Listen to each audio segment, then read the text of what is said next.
see this is actually working. Oh my goodness, that was a struggle. Working. Okay. Oh my goodness, that. Just on kayaker time, 4 minutes late. All right. I don't know what just happened. It logged me out of everything as I went to start. All right. I am here to do another river breakdown. This is episode 3 of the series. But before I get started, I realize that I've made a horrendous mistake that deserves a huge apology. It's a mistake I never thought I would make. Is I did an entire breakdown of the upper Halasingo and the lower Halasingo, hours of me talking, and I listed everybody that was on the crew for the first ascent. But I forgot one person, and that was Benny Marr. I don't know how I made that mistake. Benny, I hope one day you can forgive me, and I hope, despite this mistake, I still get to meet your kid. But yeah, I was chatting to Nick after I did the 2 lives. I was like, oh, it was fun chatting through the Halasingo stuff, and I was like, oh, this person first ascended this or that. I was right, and I was like, yeah, I feel like there's someone else I was missing. And he was like, yeah, Benny. I was like, I try to be the person that remembers that stuff. If anybody, let's see, whoa, chat just became full screen. I tested all of this before I got started, and yet here we are. Alright, so for those that don't know, this is going to be the Upper Cherry Breakdown, which is in California, one of the most iconic runs in the world for kayaking. It doesn't matter if you're somebody that wants to go run that river or somebody that just enjoys watching kayaking. That section, that river, and more particularly the crux of the run, Cherry Bomb Gorge, is one of the most iconic gorges in the world, and I've been in there I don't know how many times now, but it is a place that if there is an opportunity to go do it, there is truly no other run like Upper Cherry. But in the end, it is one of those runs that has a lot of different rapids, a lot of different places that you potentially want to get out, whether to scout, set safety. It's got some big crux moves. It's got certain rapids that are some of the most fun at certain levels that become that you don't want to potentially run it at higher water, and vice versa. So it's just one of those runs that it can be done at a variety of levels, and a lot of people go in there. Sometimes there's people that aren't quite full-time class 5 paddlers that go in at lower water just at almost bone dry, just to give them a better chance of being able to run more of the Whitewater. I can't actually see the chat at the moment, and let me just confirm that this is actually connected at the moment, because I would hate to do this whole thing and realize that it is not. But while I do that, this is one of those runs that that's not what I was. like I always said, we're gonna beat it through a lot of this. Here we go. This run is just something that if you get the opportunity to do and you feel ready for it, it's amazing. And thank you. Irish Kayaks, for some reason my system went haywire. Literally right as I clicked start streaming, it said you are not connected, and the chat room disappeared. So found it. Thank you for letting me know. We're back at it. So for those that don't know, Upper Cherry is one of those runs in California where there are 2 options to get to it in terms of doing the run. The classic, iconic way to do it is to do about a 11-mile hike, 12 miles. It's somewhere around there, but it's a long hike, but worth every step. And that hike is on river left. So there are 2 different access points. You can either do river right, where you actually hike into another section you can do called West Cherry, and you go up and over a granite section that then goes over, and then you're in the Upper Cherry section. And that's the way that I've started to like to do it, because it's still a 5-6 hour hike, 5-hour hike, not too bad, and it's beautiful and all that. But when you do that, you do miss a part of Upper Cherry. And I do recommend that you should go, if Upper Cherry is on your goal list or you just never gotten to experience it, I highly recommend doing the classic river left hike. It is longer, it is more work. I think when we kind of blaze through it, it usually takes about 8 hours. You can take a little longer. Some people actually start hiking later in the day, do about 4 or 5 hours sleep, and then finish the hike in the morning, so that way you're not hiking in like the peak heat conditions and things like that. So there's a couple different options. You can kind of, based on your group and your kind of experience and what you feel comfortable doing, you can make a lot of different plans. Like, for example, we've done 1 days with the river left hike where we start hiking at 4 in the morning or something like that and get to the top and then bomb down the run. So it really just comes down to what you're looking to accomplish, how many days you want to do, whether it's a 1 day, 2 days. Some people stretch it out to a 3 day just to give themselves as much time out there as possible, especially if you're only doing 1 lap. So it just kind of depends on you, your crew, and just kind of what you're looking to do. But one thing I will say, when it comes to these bigger runs in California where you have to potentially, like, you're hiking for a long time, it's worth trying to find a good plan and base it around the person that in your group that you think might struggle the most. Because if you base it off of the, we're going to put in today and we're going to start hiking, it only takes me 2 hours. If it takes someone else 6 hours, they might get lost, they might fall way behind, you might be ready at the put in and then you're wondering where they are. So I definitely recommend, when it comes to these types of hikes, to, just because there is opportunity to fall behind, there is opportunity to potentially get lost, that it's worth kind of basing around the kind of the person that you think might struggle the most, because in the end you're all trying to get to the same place and you're all trying to get there together safely. I find that kind of making a plan together, even before the hike, before you even get to the kayaking, goes a long way, because California is a place that people have gotten lost. Sometimes people, they don't make a plan with water and they run out of water. Like, just worth treating the hikes with a little bit of a plan, the same way you would a river. Okay, I think that's enough of me starting off with the talking. If you do river left, when you start the hike, it's amazing. You're going to do some switchbacks, but there is one mistake that people make for the classic river left longer hike, and that they're at the top of the switchbacks, like, it's an hour and a half. I'm not going to give you an exact time because it's been a while since I've done it, but there is a point where the trail splits, and you can either go left, which is what you want to do, towards Upper Cherry, but if you miss that split, it goes right. There's even a sign there. But if you by accident stay right, it takes you to, I think it's called Kippy Lake, which is not where you're heading. And people in the past have gone that direction, gotten all confused, and then just wonder where they are. And then they backtrack, they get lost. So in the end, when you start the hike, you're going to go through some switchbacks for a while. You're going to get to the top. And then when there's a split, there's a sign, make sure you stay left, because that is really important. I think this time the audio is on purpose. I will just let you guys. So right after the first switchbacks, like the first mile, you get to a split for the trail that goes left and the trail that goes right. It goes to Kibby Lake. You want to stay left to get to Upper Cherry, but a lot of people miss that split. People get real lost out there. So if you ever do Upper Cherry, when you get to the top of the steep switchbacks and it gets flatter again, I could hear the audio take the trail to the left. So right after the first switchbacks, like I think it started over. If it didn't, I apologize. Basically, it was that was the last time that I actually did the river left hike, the longer one with a crew in 2021. But again, if you're doing the river left hike, stay left. But what's really nice about the river left hike, especially if you've never done it before, is you actually get a chance to, where we're at now, it's kind of hard to tell because this is a GoPro clip and you're far away, but basically in the middle of the frame is you're literally looking into Cherry Bomb Gorge, so you can actually see the entrance to the main gorge, like that classic iconic one. So it's really fun for 2 reasons. One, you get to see what you're heading toward, but 2, it's a really great way to get a sense of the water levels you're dealing with. Now obviously with Cali, depending on if it's cold at night, how cold it is at night, how hot the days were, affects, because the river levels vary. If it rains, obviously that can go a long way with these rivers, like for good and bad.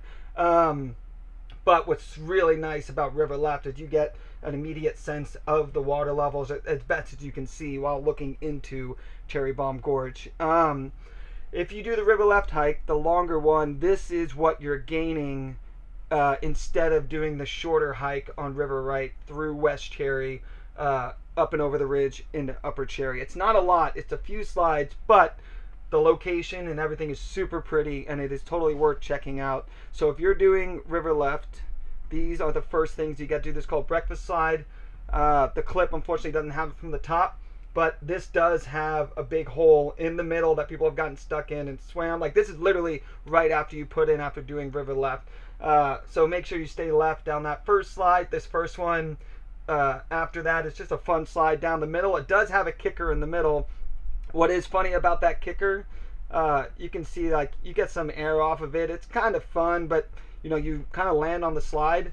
For those that know, I think it might be New Rain, but Rush back in the day did a kickflip off of this kicker and it was sick.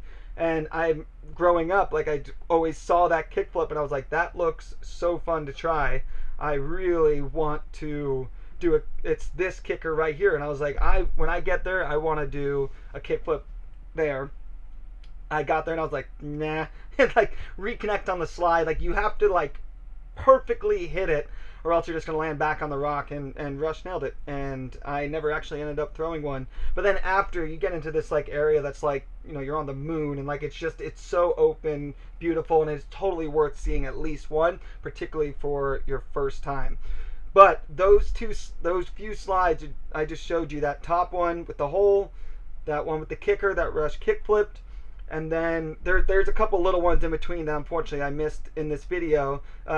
This is my 2021 edit.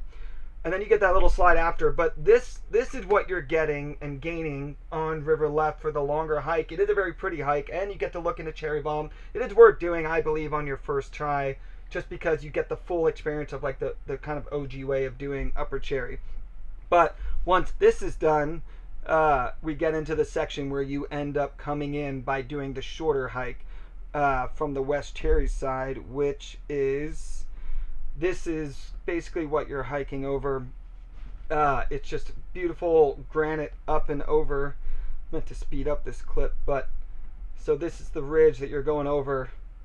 Like, I'm coming out of West Cherry right now. We're going up and over the ridge, and then you're going to be looking into Upper Cherry from here. So it's just, no matter which way you enter the river, it's one of the, like, both hikes are amazing. That's what's so fun about California, is no matter which way you, like, it doesn't matter if you're doing this hike, you know, you're doing Kings or whatever it is, these hikes into these runs are so beautiful that they're like half of the experience anyways. So even though people are like, oh, you have to hike 12 miles, 5 miles, 2 days, whatever it is, nowhere it's 2 days, but I like to exaggerate for dramatic effect, but they are some of the most beautiful hikes out there, and they are totally worth the experience. So this is Caleb hiking up the granite part to get up and over from West Cherry. So right now we're into Upper Cherry. So right now we're looking up.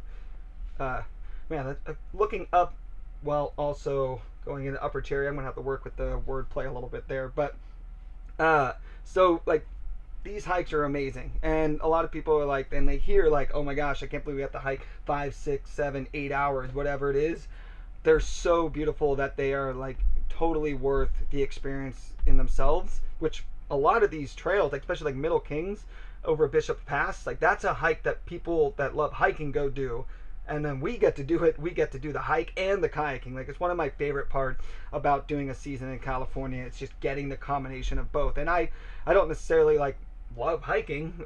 I really only like hiking when I have my kayak and it means I'm heading towards the river. I'm not the biggest fan, unless there's some reason to do it, to hike somewhere and then just backtrack. I always like it when there's a river at the end.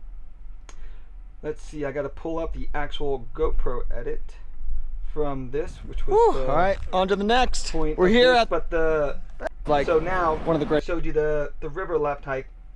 Now we're doing what this ever. is my last run there in 2023.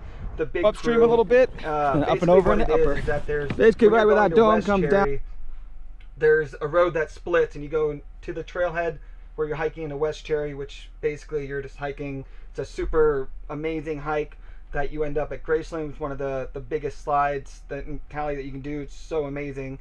And then you paddle by this area, hike in. But if you're doing the Upper Cherry hike that we're doing right now from River Right, you start very close to that same trailhead, but you go straight down into Upper Cherry. All right, made it to west, hour and a half in. Now, gotta head to that corner where that smooth granite is, hike up and over. Still learning.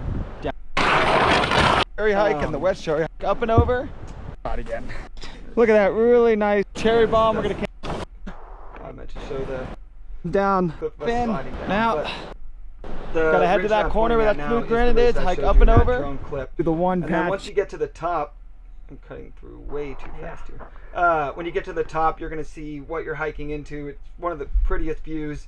When you get to the top of this ridge, basically again from that other trailhead down into West Cherry, and you can see it's the only really nice granite part that you can hike over. Like from far away, it looks like the only place you can hike up, and that's like you can see like everywhere else is like much more like domed out. This is a really nice piece. It'll be slightly upstream from where you come into West Cherry. Hike up and over, and then when you're on top of the ridge, it's super pretty. You can see the river. At that point, you know, just look for the best way in. It's pretty straight down. Just find the best way down. You can. I think I've done this hike in 5 times now, and I think I've done it slightly different every time. In the end, you see where you're going from the top of the ridge. Just get down to the water as best you can. Time to finish it off. On this particular day, we somehow managed to find the tallest grass in the granite area. Something tells me we didn't end up in the right spot. Happened, but the good news is it's all manageable. You just find your way down to the river. Hope we should be granite right after this. This particular hiking.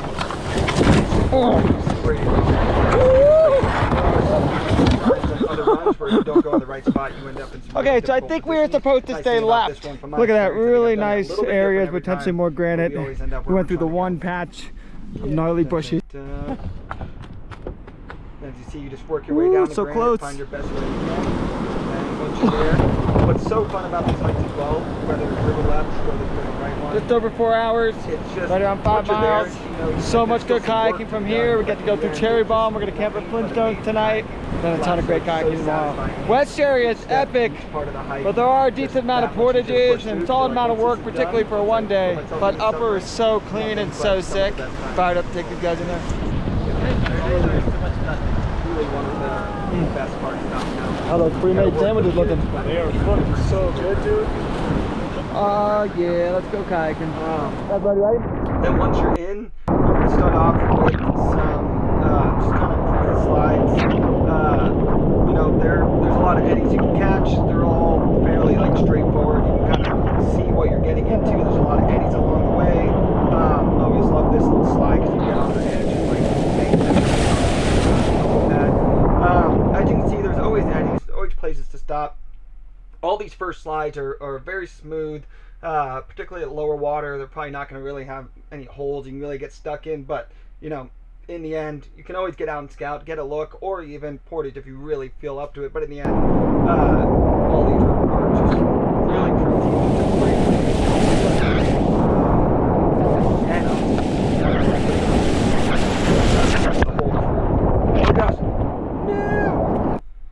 Someone just said turn the volume of the video down. I went through each clip and turned it down. I can't believe I was so sure. I finally got all the clips turned down. Thank you for the heads up. Let me backtrack just a tiny bit.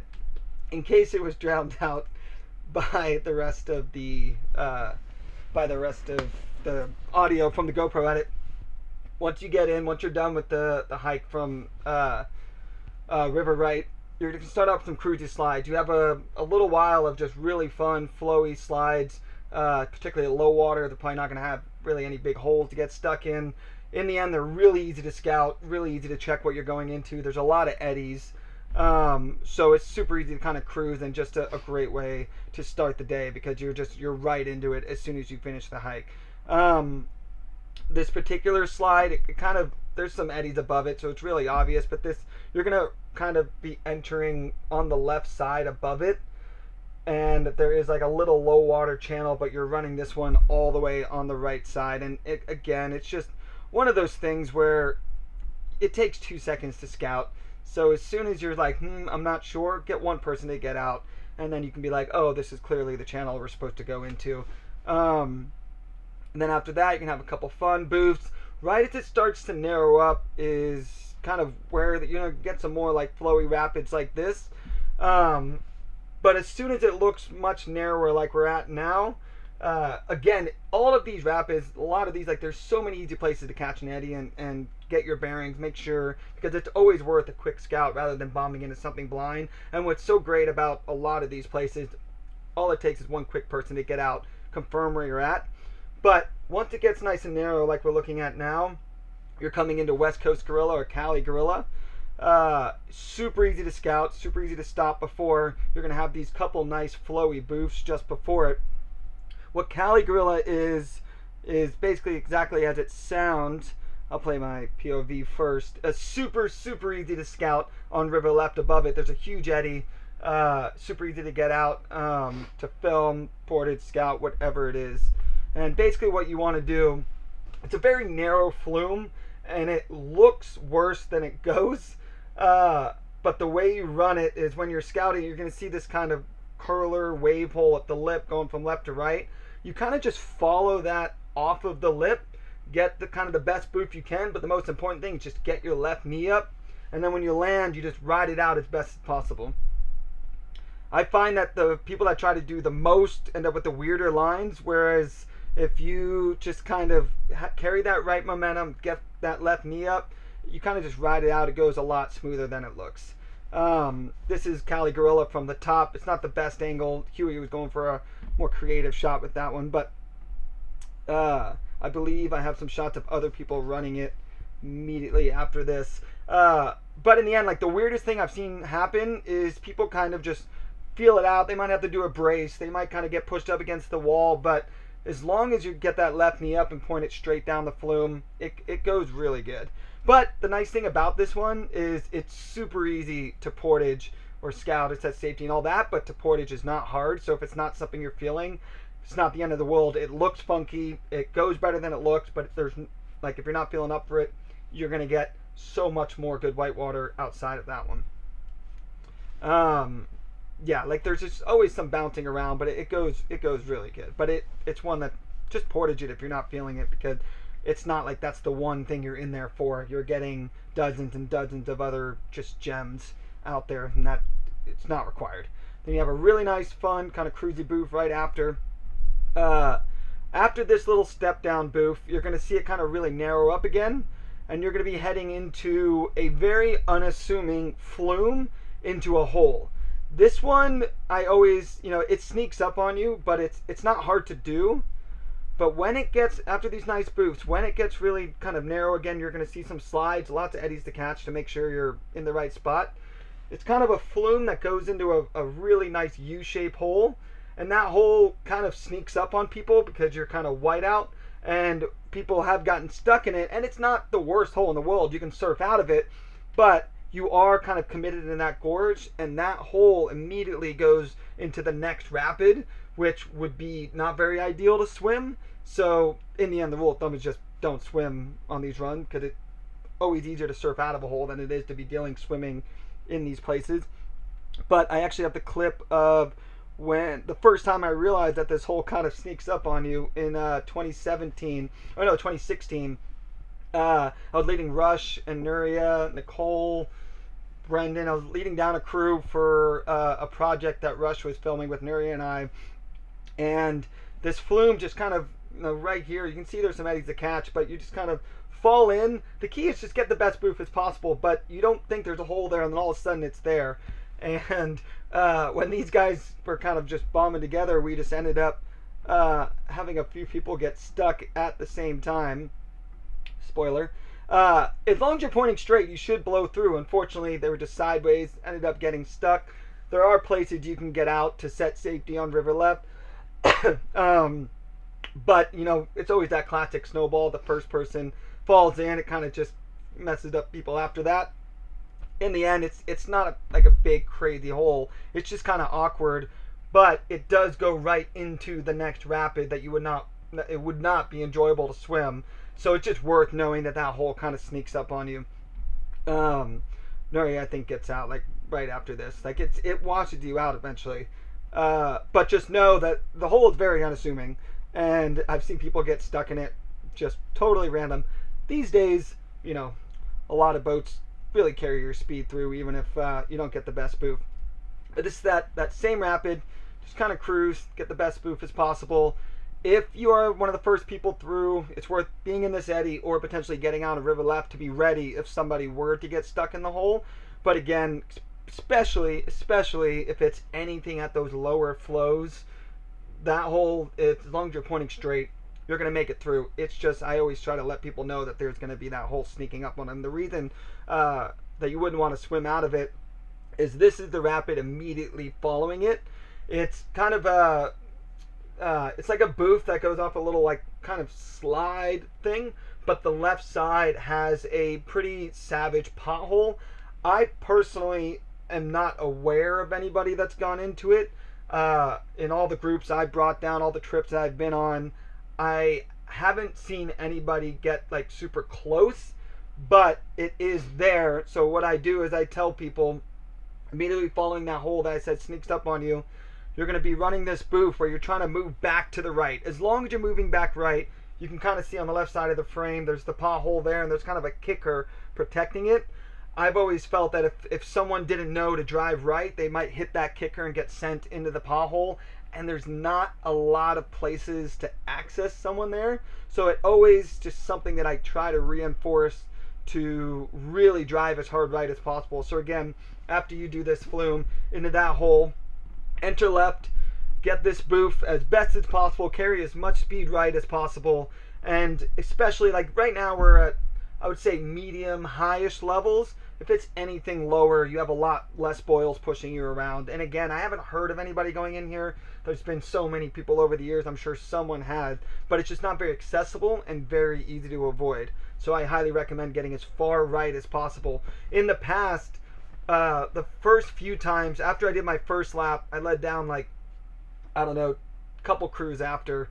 I actually portaged down the right and sea launched back in. But then after that, after like scouting it a few times, it was like, I actually think the portage is sketchier than just running it. But just know you can kind of work your way down some potholes on the right and portage it.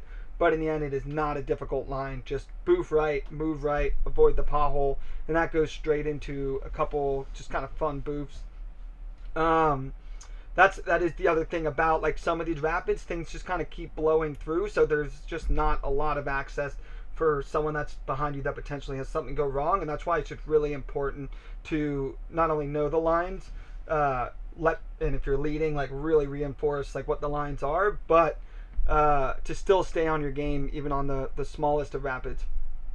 And then you have some fun, just kind of cruisy boof, kind of low volume, fun slides. Again, everywhere here you can see like if you're either unsure or you're with a group that's never done it before, there's no reason to not just hop out for 2 seconds if you're doubting something, because although a lot of these rapids are kind of obvious from the boat, if you're doubting it at all, as you can see, a lot of these places are really easy to get out if needed. So when in doubt, scout. It's such a good rule of thumb, like in general kayaking, but when it comes to Cali, one extra scout never hurts. All it takes is one person to avoid a bad situation. I apologize, went back a little too far. The reason I wanted to go back, once you are done with that narrow gorge, at this corner, I don't really have it in the video, unfortunately. I wish there was like a 10-second step back. Where'd it go? Let's pull it up right here. After that gorge that had that pothole rapid, it's going to open up a little bit and make a right turn. There's all those trees on the left. When I did this for my second lap in 2016, doing the filming lap with Rush and Nuria, you can actually get out here and hike not only the next, like, I don't know, dozen rapids, but also Cherry Bomb Gorge. I'm not going to say this is exactly how it's done, but there are a couple different things you can do here. One, if you're somebody that just knows that you're not going to run Cherry Bomb and you're just there for the whole run, this is where you can start the portage, get out and hike the entire ridge past Cherry Bomb down into Flintstones where you're going to be camping or your next best place to get back in. What we actually did in 2016 is we got out at this place. We left our boats, but we took all of our overnight gear, hiked the ridge, scout. It's a beautiful place to check out. Hiked over and then hiked into our campsite, camped, and then the next morning went back up and ran Cherry Bomb with empty boats. And the thing is that this is just a great place for those that just know they're not going to do Cherry Bomb. It's a great spot to go to get out and Portage, but you are going to be missing a good chunk of Whitewater. But in the end, even if you skip all of that, you're still getting a lot of amazing other rapids throughout the few days you're out there. But I just know that this is the place that you can get out and hike over past Cherry Bomb and all that. If you decide to keep going, whether this is the next day because you went down, camped, came back up, or you're just bombing right through, you're going to start off with a really fun kicker booth down the middle. After the right turn that I mentioned, you can get out. As you can see, it's starting to get a little narrow again.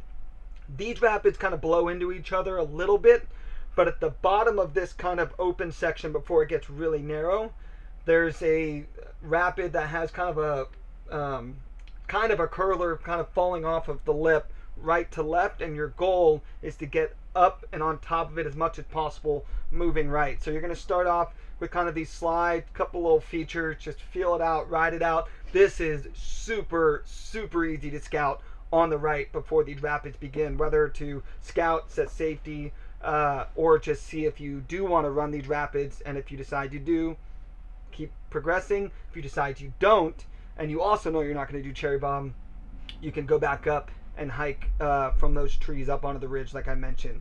But right here, it's going to be the rapid. You're going to see the curler falling hard right to left. Just get up on top as much as possible and move as far right as possible. It's kind of a funky rapid, but it goes really well.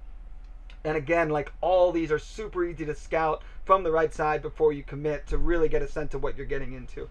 Then as soon as it's done, you're going to have it makes kind of a left turn and it gets like quite narrow, and a couple really fun rapids. You're going to run this slide all the way left, and then this next one just like a nice little booth. And then what's really nice about this gorge, like right now where I'm at, there's a lot of eddies that you can really boat scout to see where you're at, and it is a little harder to get out of your boat to scout or set safety on these ones. So again, that's kind of part of the reason where once you're in there, you're in there. So it's worth having a sense of what you're dropping into or what you're willing to commit to, and that's why scouting earlier is always better than committing a little too far and realizing that you didn't want to be in there. This one, super easy to just kind of run down, line up, run down the middle. It's a really nice booth. And you're going to cruise. And at the bottom of this gorge, you can see it's really narrow. You want to run all the way right. You can pretty much see down this whole gorge from the top of that first booth that I paused at. Like you can really see what you're coming into, but it is really important on that last, let's see, it goes 638. It is really important when you're committing here at the bottom of this gorge to be all the way right, but you can actually see a lot of that from boat scouting above. Just a super fun kind of slide through, and then once this is done, you are coming into Cherry Bomb Gorge. In this flat section, it's such a beautiful, amazing spot because you just see, like, you kind of looks like it falls off the face of the earth, but you really see what you're heading into. It is worth mentioning that at the bottom of this flat pool, you're going to portage a big sieve pile on the right side that gets you to Cherry Bomb. I haven't seen many people do it, but there is one more opportunity to get out and skip Cherry Bomb if you're not feeling it. Either you've done these rapids and you decided you don't want to do Cherry Bomb, but you can. I haven't seen anyone do it in a long time. By this point, you should already have a sense of whether or not you want to commit to Cherry Bomb or not. But in this flat water pool on the left side, there is it's not like the flattest granite, but there is a location that you can hike up and back onto the ridge to skip Cherry Bomb. It is worth it at this point to have a general sense of what you're feeling, whether from videos, other people's beta and things like that, or water levels, just because once you commit, you are pretty much in there. But in this flat pool, there is a place you can get on the river left and get up onto the ridge. At the bottom of the flat pool, you're going to portage just the best way you can down the rock pile, and you don't even have to get into your boat again before scouting. You're going to be right at the top of Cherry Bomb. I just remembered I have some establishing shots of this. Where'd they go? Let's see here. Yeah. So this is that flat pool I was saying. You can see the type of gorge you're heading into. You can see why it's one of the most iconic gorges in the world. It's absolutely insane. You're going to get out on this right side. It's at the end of the flat pool. You don't run any more whitewater after the flat water. So when in doubt, just get out earlier. You're going to work your way down that rock pile on the right. And kind of work your way down that right side of the frame, and then where those people are standing, that's where you're going to get back with your boats. But from there, you don't even get back in your boat. You can go ahead and start scouting Cherry Bomb. And the easiest way there's a couple little places, but the easiest way to scout Cherry Bomb is on top of this rock, literally on top, one of the most amazing places in the world, and by far one of my favorite places to be. But as you can see, this is one of the most just narrow, committing, just amazing gorges. That just, the walls go up super high on both sides, and it's just one of the most amazing places in the world. And on top of that, the section through the gorge is incredible, amazing, but you can see, like, you're very committed. So even though in a sense some of the lines aren't the most challenging, it's very, very committing. And that's a big part of why a lot of people generally go into this run like sometimes even less like than half of the flow that we have right now, because when it's super, super low, there's just less likely to, like, more water to push you offline. The holes are way, way smaller. So it's, and Upper Cherry is one of those runs that you can run so low and have the most amazing time. And again, I would say we're kind of medium high for this video, for this day. This was in summer 2023.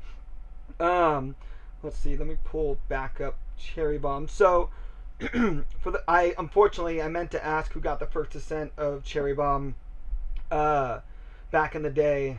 I asked Clay, but I unfortunately made the mistake. I asked today instead of earlier. But the way Cherry Bomb works, let me pull, I've got a clip. So you can see the rock pile, you're coming down and you're going to get in that eddy on the left, and then you're straight in. And it's just one of the coolest rapids out there, and drops and just things to run. It's amazing, and such a unique, like, amazing piece of whitewater. For this first drop, this is where you scout from. You can see down almost the entire gorge, like most of it. You see most of the main ones. Unfortunately, you are looking at it from above, so it's kind of hard sometimes to see exactly what you're dealing with, but you do get a good sense of what you're dropping into, and you see basically the whole, like, crux, at least up to the point where it goes around the corner where you are able to get out of your boat. But as you can see, there's an incredibly narrow section that you are essentially on your own once you're in. You can do the best you can to coordinate together, but in the end, when you're committing to this, it is 100% worth having the mentality that you're essentially alone, unless you are in certain parts of the gorge at the end. I had here, this is the clip I wanted to pull up. This is Killian dropping in. So there's one thing that is really important. As you can see, it's just a crazy slide that just kicks straight into the wall. One of the main consequences of Cherry Bomb, let me actually pull up this again. The goal for this rapid is to run it as far left as you can basically get. It's basically a kicker, as you can see, from river left all the way to river right. But as it gets more, the further you get to the right side of the slide, the more aggressive the kicker gets. So the more left you are, the smoother transition you will likely have. But a big reason why it is really, really, really important to be basically as far left as you can get is when you look straight down. It's kind of hard in this clip. I couldn't find a better clip. But if you look on that right side, the whole right side of the slide kind of goes into the wall, but on that wall is an actual pothole that it's hard to tell from here. I just couldn't find a better clip. But basically, the whole second half on the right side lands in that pothole on the other side. And people, I don't know how many, I've seen a clip or two, I don't know how many people have been in there, But if you are way right and you hit that kicker, you can land in that pothole. And people have had to be roped out before. And the only way to rope someone out is if you are somebody that's still upstream of the slide.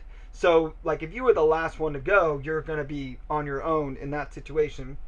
So, when you're, so the far right, you know, like anybody up on that rock, they're the only ones that can help you if you go way too far right and into that pothole. The good news is it is very, very easy to be in the right spot on the slide. All you have to do is enter almost all the way to the left side. Let's see, let me pull up so the key, again, you're going to put back into that eddy. You're going to ferry out, and I like to enter almost all the way on the left side and just cruise as close to that left shore as possible. And you can kind of see that kind of spray coming off the left side. That's a really nice marker to go through. And then just absorb the kicker as best as possible. And then when you land, it goes straight off another booth. One piece of advice that I do have for this main slide is get to the left, but I recommend straightening it up just a little bit to hit the kicker, not dead straight pointing to the river right wall. You still want a little bit of angle because you're still, you know, cutting a corner. But the mistake that I see a lot of people do is they're driving left, but then they stay pointing completely left towards the left shore. And what that can actually do is a lot of times, like you see the clips probably in a lot of old school like crash reels, it's people that hit the kicker sideways, and sometimes that kicker can buck you on your head, and people have broken paddles, blown skirts, and that has caused, you know, potentially the snowball of somebody either struggling through the rest of the gorge or potentially coming out of their boat. So I find the key is to get essentially as far left as you can, just barely off the left wall. Once you're there, even over the horizon line, you're already in a good spot. Once left, I like to kind of meet it, not straight on, still a little bit of left angle help, and just absorb the kicker as best as possible. Excuse me. Then when you land, the part of this rapid that, you know, gets people kind of, you know, nervous and curious about is that immediately after you land, you go straight into a little pour over that you can see right where I'm going over. Where is, let's see the top down. Here's Killian doing it from the top down. As you can see, you know it's a narrow gorge when it's like perfectly split. So all the way left, absorb that kicker. Then when you land, you're going straight off into that next booth. As soon as you land that booth, it comes at you fast, but it's not a hard booth to get your bow up in some way. It is like, as long as you get your bow up in any way, sometimes people kind of plug it and go through. It does depend a little bit on the water level, but I have always found that, you know, you can do a lot of weird things, but as long as you stay calm, straighten it up, do the best you can, it goes really good. So again, here's the POV. You're kind of entering from the left, straighten up, go through that spray, absorb it as best as possible, and then just boof that hole as best you can. Now, normally, I like to actually go ahead and eddy out on the left side right at the bottom of there, but unfortunately, it was a little bit higher water, and I just got a little too far right, and the boils pushed me down to the next one. It's not a bad thing. I just really like to try to catch that eddy as when possible. Let me find the establishing shot again, because something that I like to... So you've seen that one hole that's right after. I'm going to go ahead and put my full screen on for this one. There's one thing that I really try to do when I get... I've led quite a number of people down Upper Cherry, and whenever I get to the top of Cherry Bomb, like, you know, I usually like to paddle with people that I know or I can trust that they're ready for what we're doing. But when we get to the top of Cherry Bomb, one of the first things that I say is there is no reason to come out of your boat in that gorge. Like I mentioned that it's you know, it's narrow, it's got some features. Below that hole, after that first kicker, is a couple more holes. They're really easy to deal with, but there is no reason anybody should come out of their boat. Like, if you are going to run this with me, and we are committing to this gorge, you can't come out of your boat because you are completely alone. Not only are you completely alone, there's almost no access. There's pretty much no access until the bottom of the gorge to help someone out. A lot of times what can happen at the bottom of the gorge, boats get pinned that you can't actually get out, and that person has to hike out. Like, it's just one of those gorges that we all want to do it.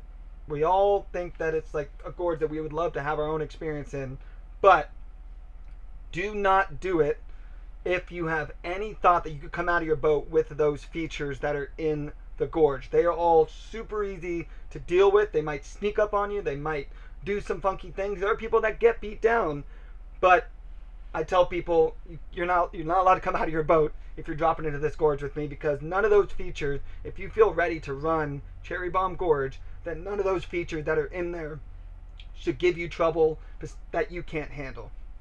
Excuse me. That's what I'm going to talk for an hour and a half. Remembered water this time after that first try. So again, back to it. In the end, this is just it's one of the most amazing gorges, but it is a place. Doesn't matter what you are dealing with, you stay in your boat, because that is always better than coming out of it. Let's pull up now. Let me pull up the full Cherry Bomb, so that way you guys have a sense of the whole thing. Hold on, getting ahead of myself. Now I can actually break down the lines and what Cherry Bomb Gorge is. I've got a couple different full clips, so I'm trying to find the best one. Why don't I go ahead and pull up my full POV, and then we can do some... I didn't realize this was still playing. So let's do a full run through here. So this is the top side again. At your left, take that kicker as best you can. There's a reason why a lot of people like to turn away, because if you point too straight, some people go up on that right wall and it's awkward. So get that turn. Deal with this boof as best as possible. Next one, you're running all the way left. Kind of an awkward boof. Goes great. This next one is a double boof that I would say is the one that gives people the most trouble besides the one after the kicker, just because it does have a decent hole. Nothing you can't deal with, but it does have a decent hole. The way you do it, run all the way left, move back over, and then you want to run this one as far left as you can and get the best boof possible, because that is a pretty decent hole. It goes into kind of another one, but that hole just a second ago is one of the ones that gives people trouble. And part of the reason that happens is... What? I just backtracked. Sorry. I'll work on the backtracking a little more. Part of the reason that this next hole gives some people some trouble is this little slide is kind of awkward, but the key, like when you land, it can sometimes kind of push you left, and then you're kind of just in a weird spot for this next boof. I like to try to move right a little bit, so that way I have that right to left momentum. And when it comes to this hole, the one that I'm going over now, all of these holes down the gorge, you know, there's a line you're trying to hit. It's so narrow, like you're trying to get to a certain point. You're trying to be all the way left, like I just described. But most of these features, or if not kind of all of them, if you're pointing straight and you get any form of boof, you're probably going to be okay. The only time that I really see people mess up and have a lot of issues in Cherry Bomb Gorge is they know that you're trying to get all the way left, and they try to keep making it left as long as possible and potentially fall off sideways, and then they get stuck. So I find that, you know, there is a place you're trying to get to, but as long as you get any form of boof and you're pointing straight downstream, there's a very good chance you're going to get through or over the features and be totally fine. So when in doubt, get to the best place you can, the place you're trying to get to, but it's way better to straighten it up and get a boof as best as possible rather than potentially fall off something sideways, because falling off it sideways is just how you're going to get stuck, and that's where, you know, you might have a really hard time getting out of the hole and have a lot of issues. Let's pull up, where is, here's actually a clip of Cherry Bomb from downstream. Excuse me, the clip's a little dark, but as you can see, I hope you can see anyways, I think this is after Huey was done with the top one. Right now what he's at is this double left boof that I was talking about. Huey actually gets put into the eddy. Like I said, I like to run that slide with a little bit of right momentum to come back, But even when you're in the eddy, you can work your way back out and get to where you want to go. But as you look, it's not like you had the craziest boof. He gets a little squarted, but then he still makes it through. When Tilo comes, he doesn't get like the craziest boof off of the double hole that I was mentioning, but he still comes through. So again, I find that as long as you're pointing straight with any form of boof, you're going to be in a great place. The only time you have a lot of issues if you fall off something sideways. Like he didn't even get the craziest boof and came through. But I didn't even notice till I found this clip. Huey did backender in the next one, which I didn't even know was possible. Probably has something to do with the touch higher water. Let's find Lorenzo. Here's Lorenzo with the, I think this is the clip I was looking for earlier that has the most kind of full run of cherry bomb. So as you can see, as soon as you land, you go straight off of that next boof. This hole is not bad. Regardless of what you're thinking from upstream, it is not a bad hole. It all kicks out on river left, and we'll get into that in a second with another clip. But like, there is no reason for anybody to come out of their boat in that hole. It pushes you out on the left side, regardless of how good of a job you're doing, whether you flip, window shade, or you're working your way out forwards or backwards. You can get out really easily on river left with any form of, like, if you feel you're comfortable. Like, I forgot to brown claw to the drone. But there's no reason to swim out of that hole. That hole is very capable of being surfed out of from forwards, backwards, bracing, whatever it is. Then again, next boof is on the left side. Why is this still in slow-mo? As far left as you can get. Just a super nice, clean boof. Then next one is that double boof that I was saying that sometimes gives people some trouble. Run it. And the nice thing, it's got a great big green wave as a marker. You just know to move left of it as best as possible. When you land, boof. As you can see, there's some boils. Again, I like to move right just a little bit to help get that right to left momentum. I think I got a little faster than him. But the good news is, if you get pushed into that left eddy, you've got a second to kind of gather and get yourself in the position you want. This next one, as you can see, this is that hole that I was talking about.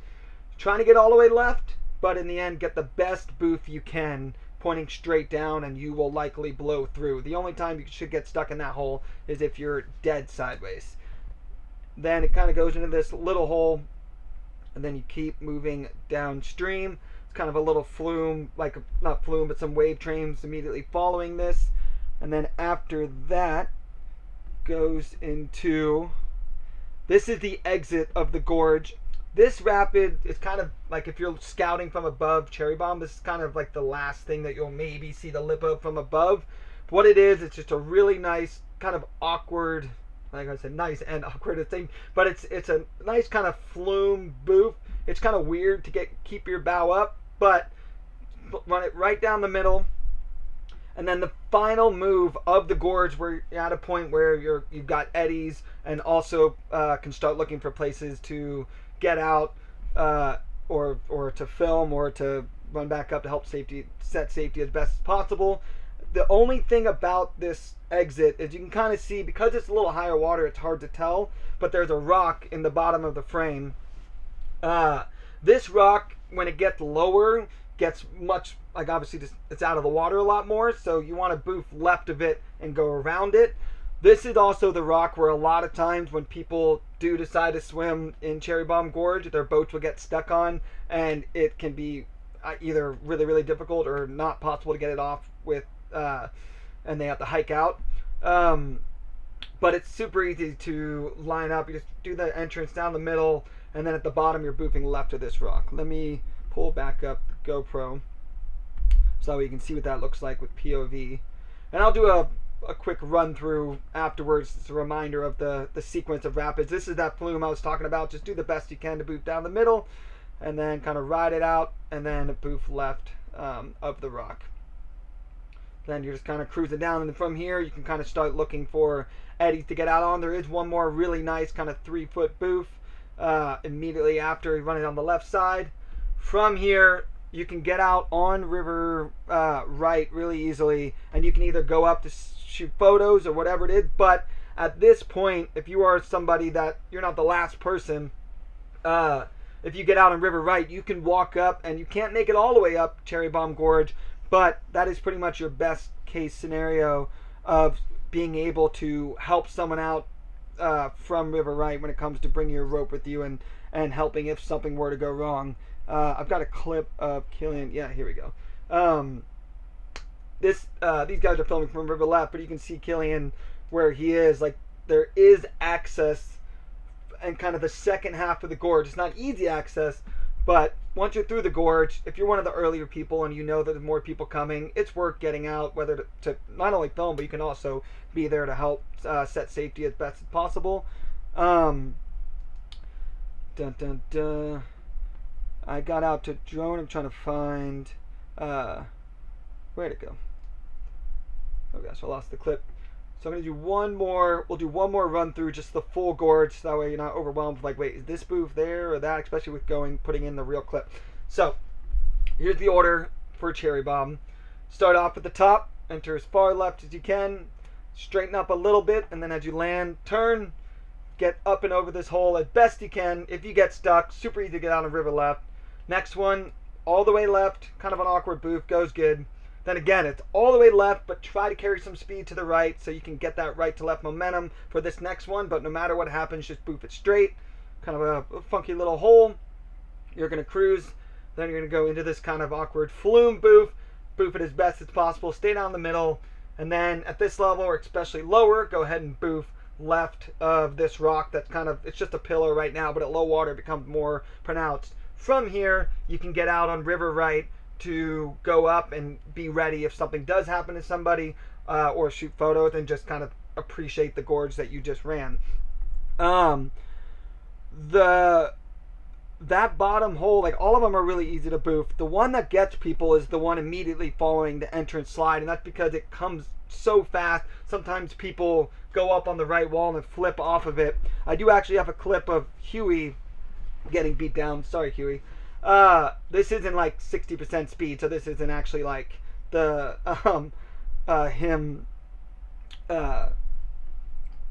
this is not him at 100%. So if it looks like a 2-minute beatdown, it's not. So as you can see, he got his bow kind of pointed right, and the reason why it's nice to turn back left, and this actually happens to a lot of people, is they carry their speed right, they get up awkwardly on that wall, and then something like this happens where you do get kind of window shaded into the wall. Now, as you can see here, Huey's trying to roll on the wrong side. He's like just disoriented, whatever. He is doing absolutely... Sorry, Huey. He's not doing anything that's helping him get out of the hole, and he is still getting pushed all the way to River Left. The River Left side of this hole is almost a dead, like, flat eddy. So even if you are, like, right now, like, he hasn't done a single stroke or anything to get him to River Left, and he still got pushed into that eddy. So that's why I say, if you're going to commit to Cherry Bomb, there's just no reason to ever come out of your boat.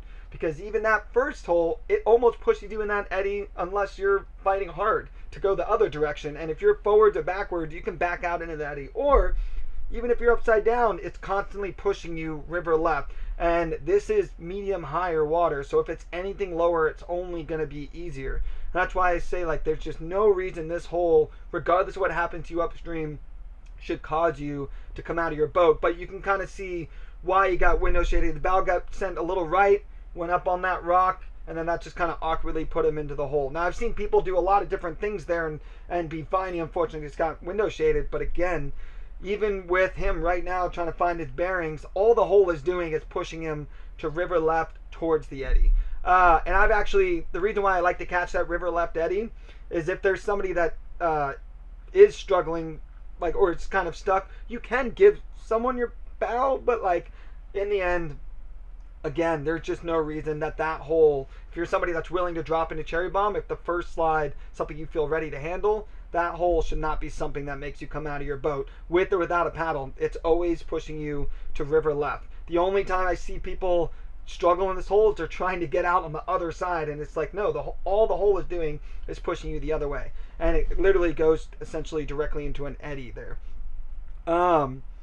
Let's find here, let me pull up Caleb's Cherry Bomb just for another reference angle.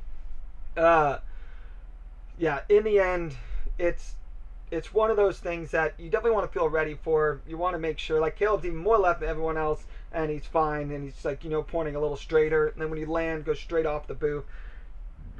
The final thing I will say, I'm sure it won't actually be the final thing. The final thing I will say in terms of the best way to potentially make a plan for Cherry Bomb is what I usually like to do is I know he doesn't look right without his bed boat. I agree. What I try to do is it's worth running it in doubles, because even though you can't have somebody else outside of their boat through the whole gorge, if you do it in doubles, at least you know what's happening, because sometimes you can't actually see down the whole gorge. So I like to do in pairs, because you can help each other out as best as possible down the gorge. At least you have someone there, and then once it's done, those two people can get out and be ready to help potentially the next crew as well as possible.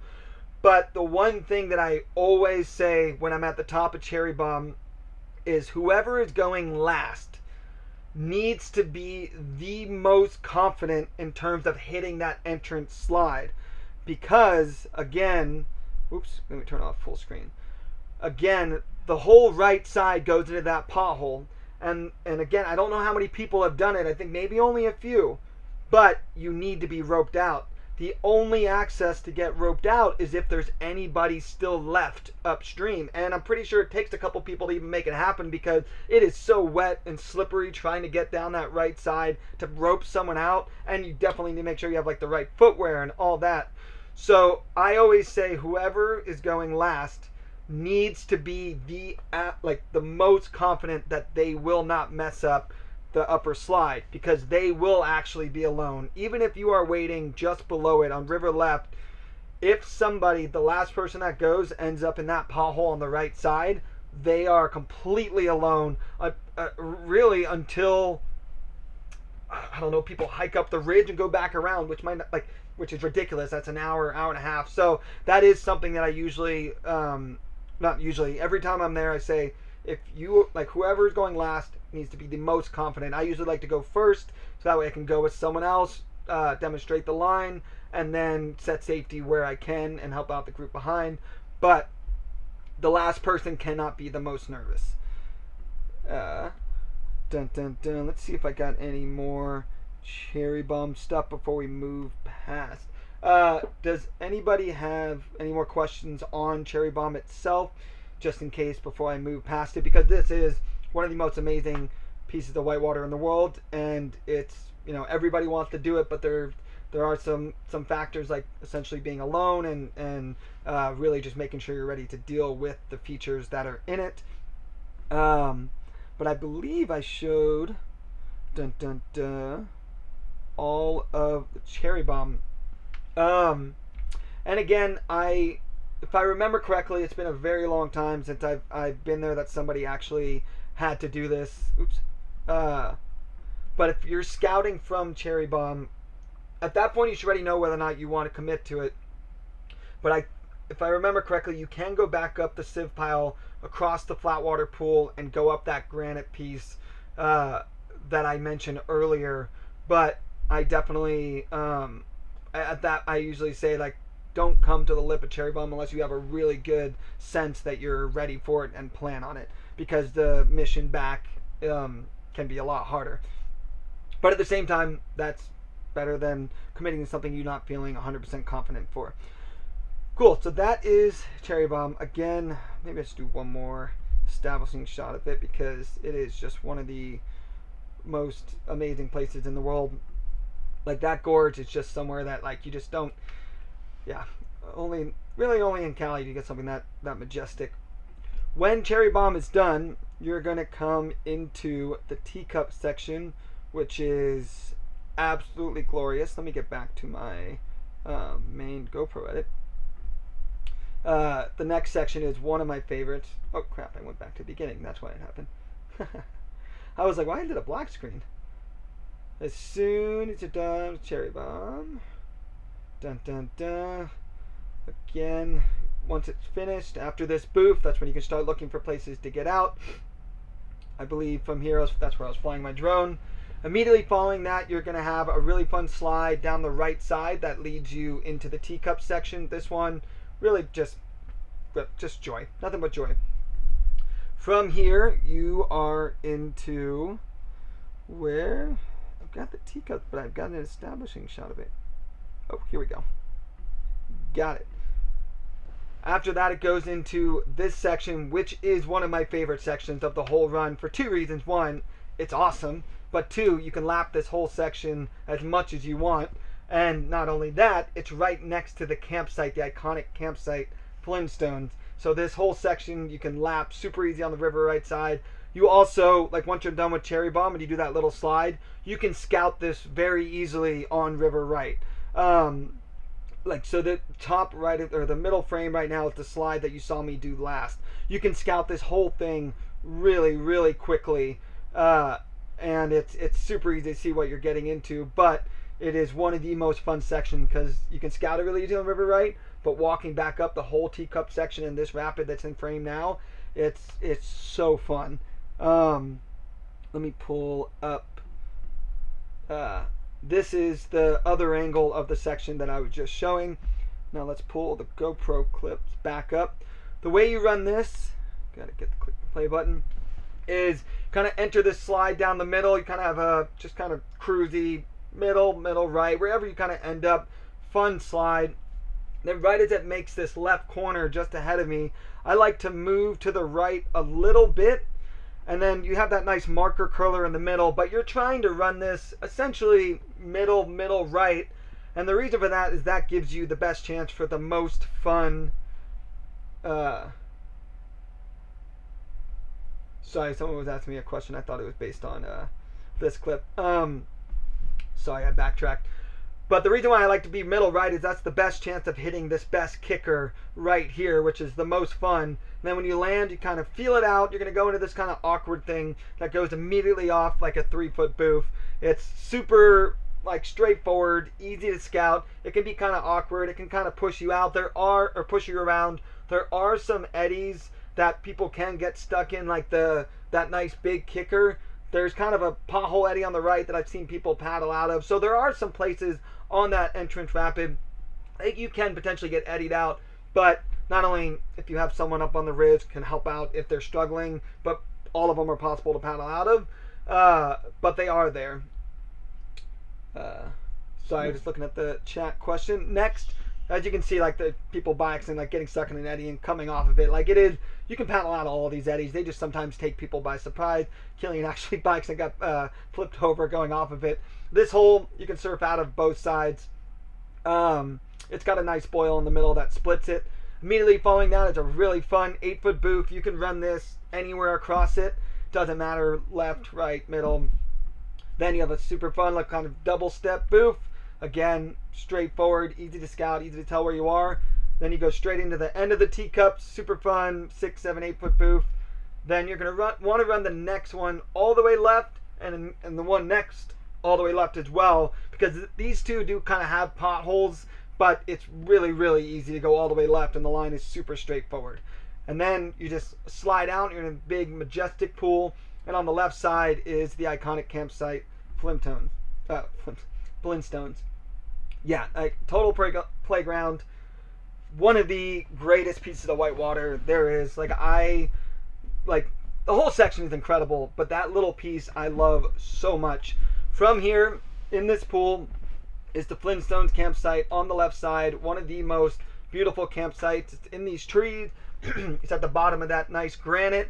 And what's so cool about it is you're looking at the Teacups, but if you want to empty your boat, get all the stuff out, you can paddle across and go do as many laps on the Teacups and the rapid above as much as you want. And it is just one of the most glorious places in the world. I was supposed to bring up my my photo that I love of Flintstones. And something that's really fun you can do here as well is, obviously, like I said, you can go lap the rapids, but you can walk up the granite and hike and take a look at what you just ran. Like Cherry Bomb, you can go up onto the ridge and look down into Cherry Bomb. So from here, you can actually go on some fun hiking side treks if you want. This trip, Caleb and I brought in some tri-tip, and it was fantastic. I always like to. It's on certain runs, you know, at least once a year in Cali, you gotta ball out a little and bring in some of that tri-tip. And we nailed the cook on it. But it's one of my favorite campsites in the world, and it's just absolutely glorious. So, and I think what people that do 3 days, I believe they hike. I've never done a 3-day, but the people that do, hi T, that's my dog. They hike, they camp at the put-in. They do a 1 day down to here, camp here, and then finish the next day. I've only ever done 1 day or 2 days. And in the end, camp at Flintstone. It's majestic. Okay, let's move into the next morning where we started shredding. So this is me hiking up that section into Teacup. Again, super easy to lap. Here's Caleb hitting that kicker. Sorry, I'm gonna sip of water.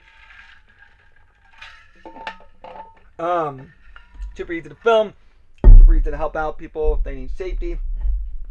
And yeah, I love trying to hit that kicker as best as possible, but it's not the end of the world if you don't. And then head into, this is me running the left side instead of the right side on that one booth. And next is one of my favorite things to do, is to do the skip flips. I love seal launches. I love the opportunity to slide in. I love it when the end of a slide allows you to do a kick flip. But this is the only place I've ever been where you can combine all of that into doing a kick flip off of the 8-foot booth. And the way you do it, now before I show you how to do it, it is worth remembering that although this thing is very fun to do, it's still kind of high speed. You are launching off of like an 8-footer. Some weird things can happen. It's hard to line up. Just remember that you are still out in the middle of nowhere in Cali. There is a trail out up to that viewpoint that I mentioned at the beginning of the video, but it's a big hike. So I just know that like this is still like, you know, high speed, off of the drop. Weird things can happen. You can land on your rib weird. You can land on your shoulder weird. So this would just be such a rough way to potentially hurt yourself and put yourself in a position you have to hike out, because that would not be fun. So just know yeah, in the end, it's something different.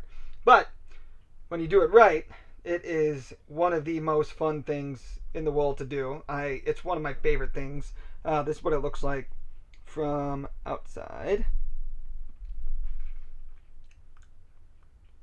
I was so stoked that this is my first try. It's just so fun. This makes me want to do Cali next year. Like I just love it. Like it just never gets old. The key is just to line it up as best as possible. There's kind of a little ledge that you can hit right before the lip. But my favorite thing is just watching other people try to hit it, because it's so. But like they're like killing. I thought he was gonna like take his head off on the lip. I was like, oh my gosh, this is so scary. But then like, you know, it's awkward. It's weird to do. And it is a lot of fun if you're willing to do the risk. But like a lot of like, you're just launching off of it, and there's just nowhere else in the world that I've gotten the experience of being able to do something like this. Unfortunately, Bren was committed. He had like one time where he didn't even get his skirt on by accident because he started sliding.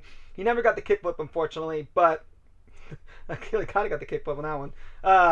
But it was fun watching everybody try. Where he just landed on his head so hard. Like it's hilarious to watch when people fail, but it's also like, oh man, like what if that was the reason you get hurt out in the middle of Cali? But if you end up trying to do it, the key is point as straight as possible, keep it as straight as possible, and you're trying to hit the lip right before it. But harder than it looks. And I never really say that, but yeah, this time it's two. I think we'll move past that. It's more of the same. Once you are done with this, you are back at it, and just because it's the second day, you still have so much good whitewater to go. It starts off with this fun little slide that you kind of just move right and just boop down the middle. There have been times there's a little bit of a hole there, but I've never seen anybody get stuck in it. Immediately following that is called Groove Tube. It's this, it's exactly as it sounds, but it's this rock that's just sending this huge spray. You're running it almost all the way left, Where's the clip? And basically, you're trying to be as close to the left shore as possible, but just off of it, so it doesn't kind of buck you on your head, and just ride it out as best as possible. I actually back-entered somehow on this lap, which I'd never done. But yeah, so the key is you're going to kind of enter right to left. I usually catch an eddy out of frame here on the right, and then drive left, so that way I can kind of cut through this eddy at the lip, and then just ride it out as best as possible into the spray. Let's backtrack. Dun, dun, dun. You can kind of see there's that weird rock on the left. That's why you don't want to quite be all the way left. I got back-entered somehow. I still don't really know how that happened. Ride it out as best as possible. Immediately following that, I believe they call it Perfect 20, even though it's maybe a tiny bit taller. Some people like to run this one all the way right. I actually like to run it middle left because there's a really nice kicker that you can hit. If you're any more left than me, you can get a nice boop. Although I have had people say like they still kind of take a hit. So if you kind of want to just ride it out and kind of plug it and have the best chance of not booping, you can run it all the way right. Let's backtrack for a second. The one thing I will say, unfortunately, I have not actually, I'm trying to think, I've never actually portaged this section because this next sequence is some of the main drops that you run. I've never actually had to portage it or had someone portage it, but you can very easily scout on both sides to figure out what you're getting into. And that is what's really nice about a lot of these like parts of these sections, is that you can, like, there's no point in dropping in anything blind. You can scout the next few wrap-ins and really have a plan either for safety, filming, but also if somebody wants to portage, you can figure out where they need to go. If I remember correctly, Groove Tube and Perfect 20, if you still want to run double pothole, which is the next big piece, I'm pretty sure you can portage them on the right and then get in. If you want to portage all of it, I'm pretty sure it's on river left. But unfortunately, don't quote me on that right now because I don't know that I've been there either with people that have portaged it or have portaged the whole thing. But again, you can find your own way down because the granite, you just hike around, figure out where you're at. But in the end, if you're at this point, you've already done like Cherry Bomb and stuff, you probably plan on doing this next piece of Whitewater, like Groove 2, Perfect 20 into double pothole. Again, ride it out, feel out the spray. Perfect 20, I like to run middle left so that way you can get the most fun, just kind of step down kicker. Immediately following this is double pothole after Caleb comes through. So in between that clip where it ended below the bigger drop and here, there is like one nice little booth that I didn't show for some reason. But right before here is a really nice flat pool, and you can actually get out on river right and scout or film from the right side. You're not in a place that you can really help with safety, but at least you can see what you're getting into for double pothole. If you look kind of like the middle left at the top of the frame, you can kind of see a ridge. Bren's on top of their filming, so that is a great viewpoint if you kind of want to see what you're getting into for double pothole. And the way double pothole works, let's start with the POV, is you're going to enter this middle channel. Oh, sorry, I thought someone said remove something. The way you do double pothole is you're going to enter in the middle, really nice little booth down the middle. You're going to stay down the right side. And then you want, right here, unfortunately my GoPro got kind of like watered up. Do not underestimate how far right you need to be because it kind of slides into that rock on the left. Like I said earlier, this is like medium highish water. When it gets lower, there's actually kind of an FU rock that blocks that bigger rock that people have got kind of like awkwardly stuck on. I don't think it's necessarily something that's like immensely dangerous if you get stuck, but I just know people have had to have help get off of that rock from people on shore. So in the end, the key is to do this booth and then just start driving as hard right as you can. And then as soon as you fall back into the main flow, you're actually going to start driving all the way left again because it goes straight into double pothole. And the way I like to do double pothole is I keep moving as hard left as possible, almost completely over the horizon line. But as soon as you get to this point, it's worth going ahead and straightening it back up because I've actually made the mistake where I wanted to get as far left as possible, and I by accident didn't get straightened up again, and I actually fell off the drop sideways and then got stuck below the first drop in the pothole. I was able to paddle out, but it's worth straightening it up. As soon as you land, you're going straight off in the next one, which is kind of a U-shaped slide. Super iconic, amazing double drop. That is not necessarily challenging. Really, the only time I see people have issues is they fall off sideways. As long as you're pointing straight at all, even if you don't get the best boof, it should go good for you. Here we go. So this is that entrance boof. Let me go back to the beginning. You can actually see at the top of the frame, you can see that little boof I was talking about. Where the green and yellow boat are is where you can actually get out to scout and kind of see what you're looking at. Again, down the middle, drive as far right as possible. Again, it doesn't look like much, but I know people have gotten stuck up against that rock at lower water, but at higher water, there's more of a pillow. As soon as you land, start making that drive to the left, but as soon as you're kind of going over it, just go ahead and straighten it back up again. Take that kicker. And the reason, the risk behind not nailing this first drop is the pothole you can kind of see on the left side actually goes completely around the first drop, and I have been in there. I don't find it particularly hard to paddle out of, even at like a little bit higher water, but the boils are pretty strong and it can be very tricky to paddle out of. So there are times that people have to get roped out, mainly on the river left side, but the only really access there is if you already have somebody on river left. So that's why I really try to just go ahead and straighten it up. I drive left as long as possible, but as soon as I'm going over the slide, I just go ahead and straighten it up. The more left you get, the better the kicker is. But the only time that I've ever ended up in the pothole after the first drop is because I kept driving left too late and I didn't get my bow back in time and landed on my head, and it was fine. Look, my skirt didn't blow or anything, but that's the only time I've ended up there. I've by accident kind of plugged it. I've had awkward lines. Basically, as long as you're pointing straight, you should have good success. Moving into, I believe, other. Once you're done, it is totally worth, especially if you're like one of the first people.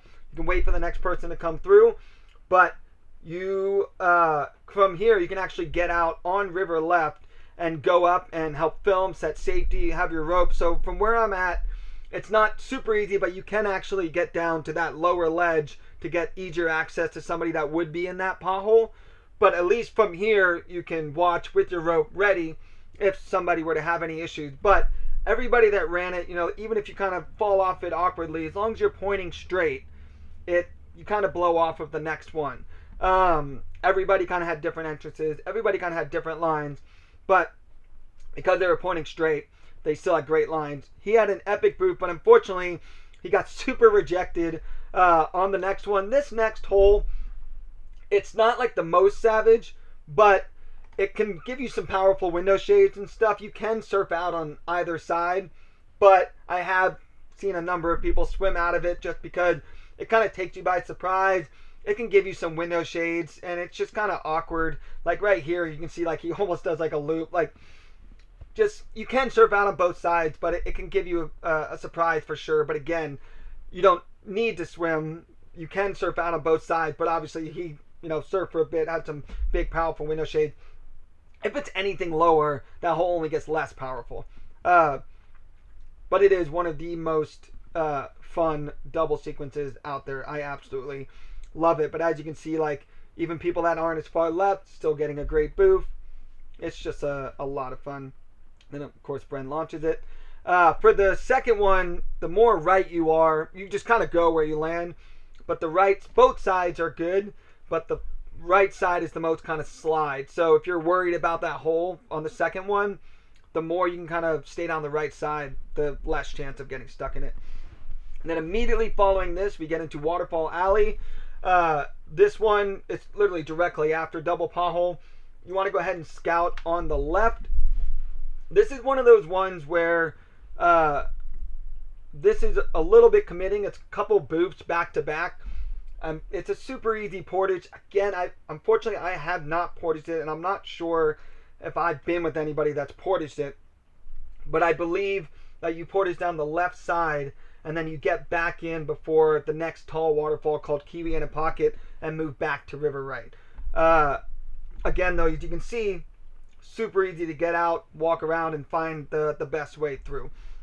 The way Waterfall Alley works is you kind of go down this slide. You're going to kind of get pushed up against the left a little bit, and then what you want to do is move back to the right and get the best boof possible off of this curler. As soon as you land, you go immediately off another boof. I didn't get the best boof. And then immediately following that, it's another really nice little boof. But this drop right here is the reason why people don't run it, portage it, or the risk that you're taking by running it.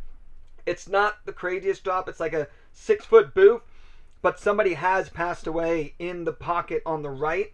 And so the goal is to enter or get as far left as possible, because you know the line's not the most complicated, but somebody has passed away on it on the bottom right. So that's why you want to be ready for how quick those boofs kind of sneak up on you. Here's an outside angle. Where'd it go?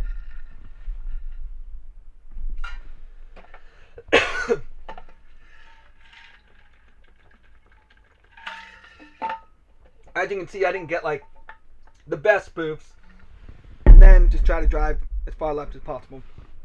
And again, what's really nice about here, though, you can scout it really easily on river left, but you can also be there to set safety if needed.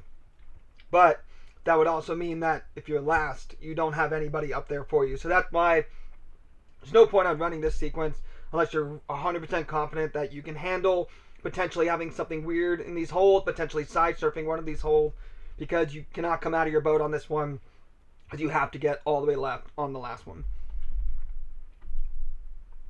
And I got like cotton tongue right now. Then see, as you land, you're in there. This is another, like, it's just, as long as you're all the way left, just get the best boof as possible. And then the exit of the gorge, you want to be all the way left, kind of a funky boof. This one actually used to be like a really cool kind of boof into some spray. But I think a rock fell in at some point because I did this boof and I was like, wait a minute, what? That's completely different. Immediately following that, it's called Kiwi in a Pocket. One of the taller drops of the run. It's immediately, you can see like the top of the frame here. The only thing about Kiwi in a Pocket, if I remember correctly, like I mentioned, Waterfall Alley is all those boofs. If you don't want to run Waterfall Alley, I'm pretty sure you portage the whole thing down the left, and then when you get back in, you, like, again, you can walk this without your boat and find your way. So like, don't, like, I haven't had to do this portage, so I don't think 100% take the word for it, but my understanding is you can walk down the left side, find the best place to get back in, and you'll either be right here or you get like one little boof, but then you're straight into Kiwi in a Pocket, which is a super cool, unique drop. But the reason why this one, we actually all portaged it today. This is one that I've only done it 3 times. If you have anything kind of medium or higher water, I'd recommend probably not doing it. And the reason why it's an issue, I don't have a top-down clip of it, unfortunately, but you can kind of see the right side of where the drop lands. The pothole comes out, and that's actually a really savage pothole. As far as I know, anybody that's been in there, it hasn't been an issue that they're in it. It's not like you're constantly being shoved up against a deep undercut, because people have ended up in there.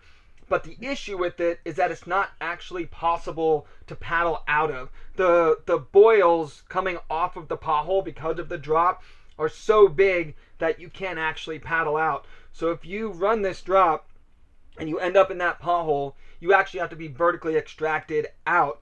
And excuse me, so that is what you are potentially committing yourself to or your crew to if you run this. And the reason why this one is worth waiting for lower water is because when it's lower, the line's a little bit more straightforward, but also the boils coming off of the pothole will be smaller, so it's you just have less of a chance to potentially end up in there.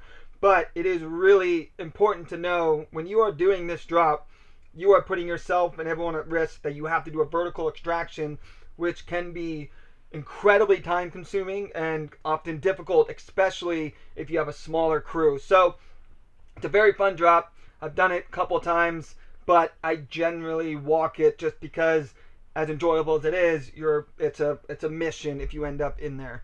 I believe I actually have a clip if you do decide to run it and it's lower water and you're feeling up for it. Really wish this tickle in my throat would go away. Dun, dun, dun, here it is. If you decide to run it, the way you run it is you're going to enter all the way right, like literally almost on the right shore, and I always find that to be kind of a fun like style of rapid where the one thing that you're trying to avoid is that pothole on the right, but you have to enter all the way right. It's always such a interesting aspect of certain drops like this. Enter almost all the way right. I like to carry a little bit of left momentum over this hole, and basically it's going to be kind of a double step down, but kind of awkward. And the way you do it is just ride it out as best as possible. I got a boof on that one, but sometimes I've had, like the few times I've done it, I've either had this happen or I don't get the kicker quite as much and I end up plugging it. But the thing is that for me, like in my head, this is exactly as I'd want to do it. Like this is as good as I'd like to do it, but it's still kind of white out. There's not a whole lot you can tell what's going on. But one of the best parts about Kiwi in a Pocket is you get this boot, which I really wish this was on its own, because it's one of the best boots on the run. This is actually my first time doing Kiwi, and this is quite a bit lower than the clips that we're looking at now. The other way that I've got one thing. So the thing about this as well, though. So you Portage Waterfall. It's like, say you're the person that wants to Portage basically this section. You Portage Waterfall Alley on the left, as far as I understand. You should get back in, but you now Portage Kiwi in a Pocket on River Right, which is what we're doing right now. And if you want to skip what's also next, it's called Dead Bear. It's the exit of this part of the river. It's pretty much the tallest vertical drop on the run. You just Portage all of this on River Right. Like from Kiwi in a Pocket down, it's super easy. Not only scout, set safety, get a sense of what you're getting into, but you can actually just Portage the rest of the gorge from here on River Right. What Dead Bear is a super cool, unique, kind of fun entrance off of like a 35-footer, maybe a little bigger.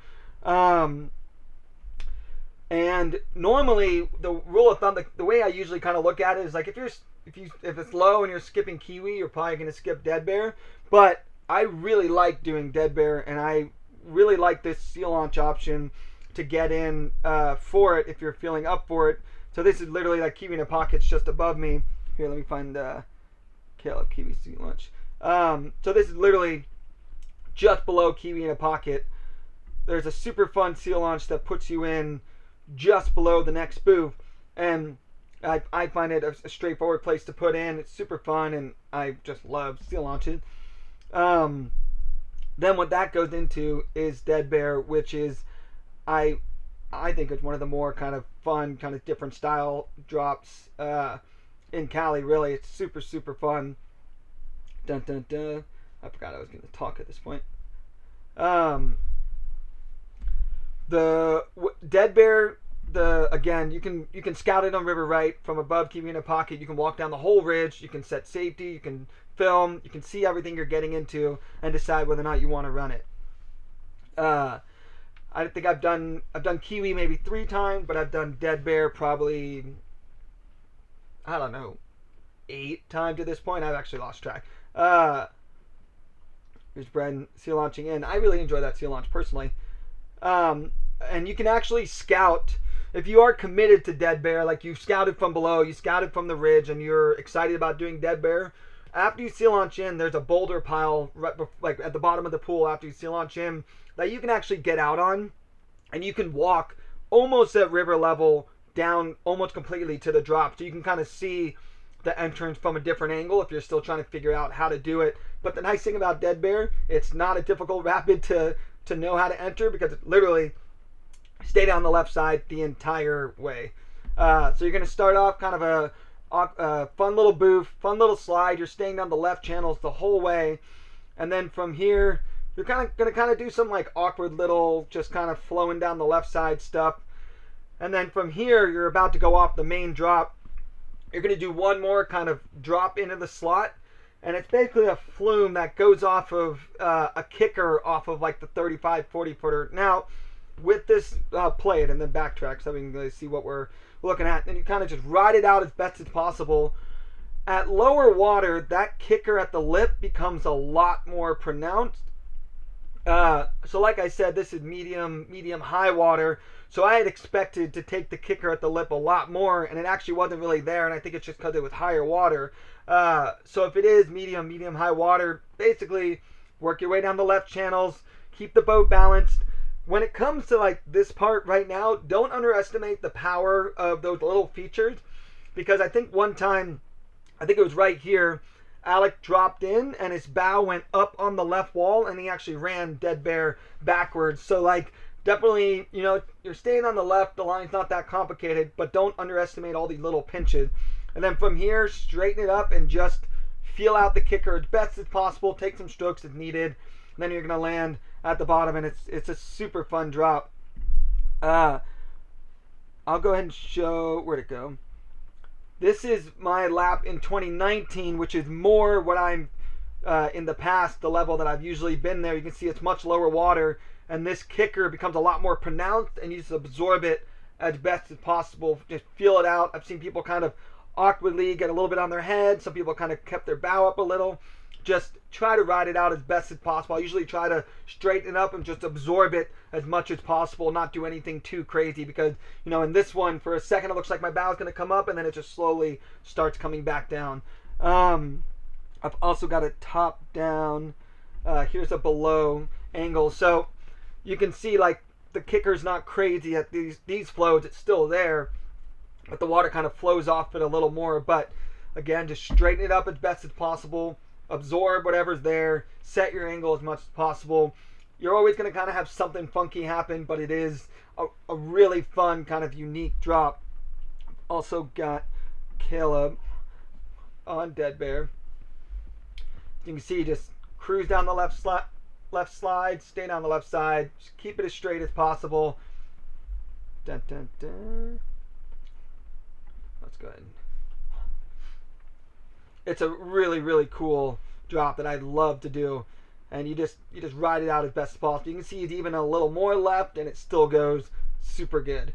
There is a little bit, there is kind of another, similar to Kiwi in a pocket, there is a kind of pothole on the right side. I don't think I've definitely never seen anyone in my cruise go in there.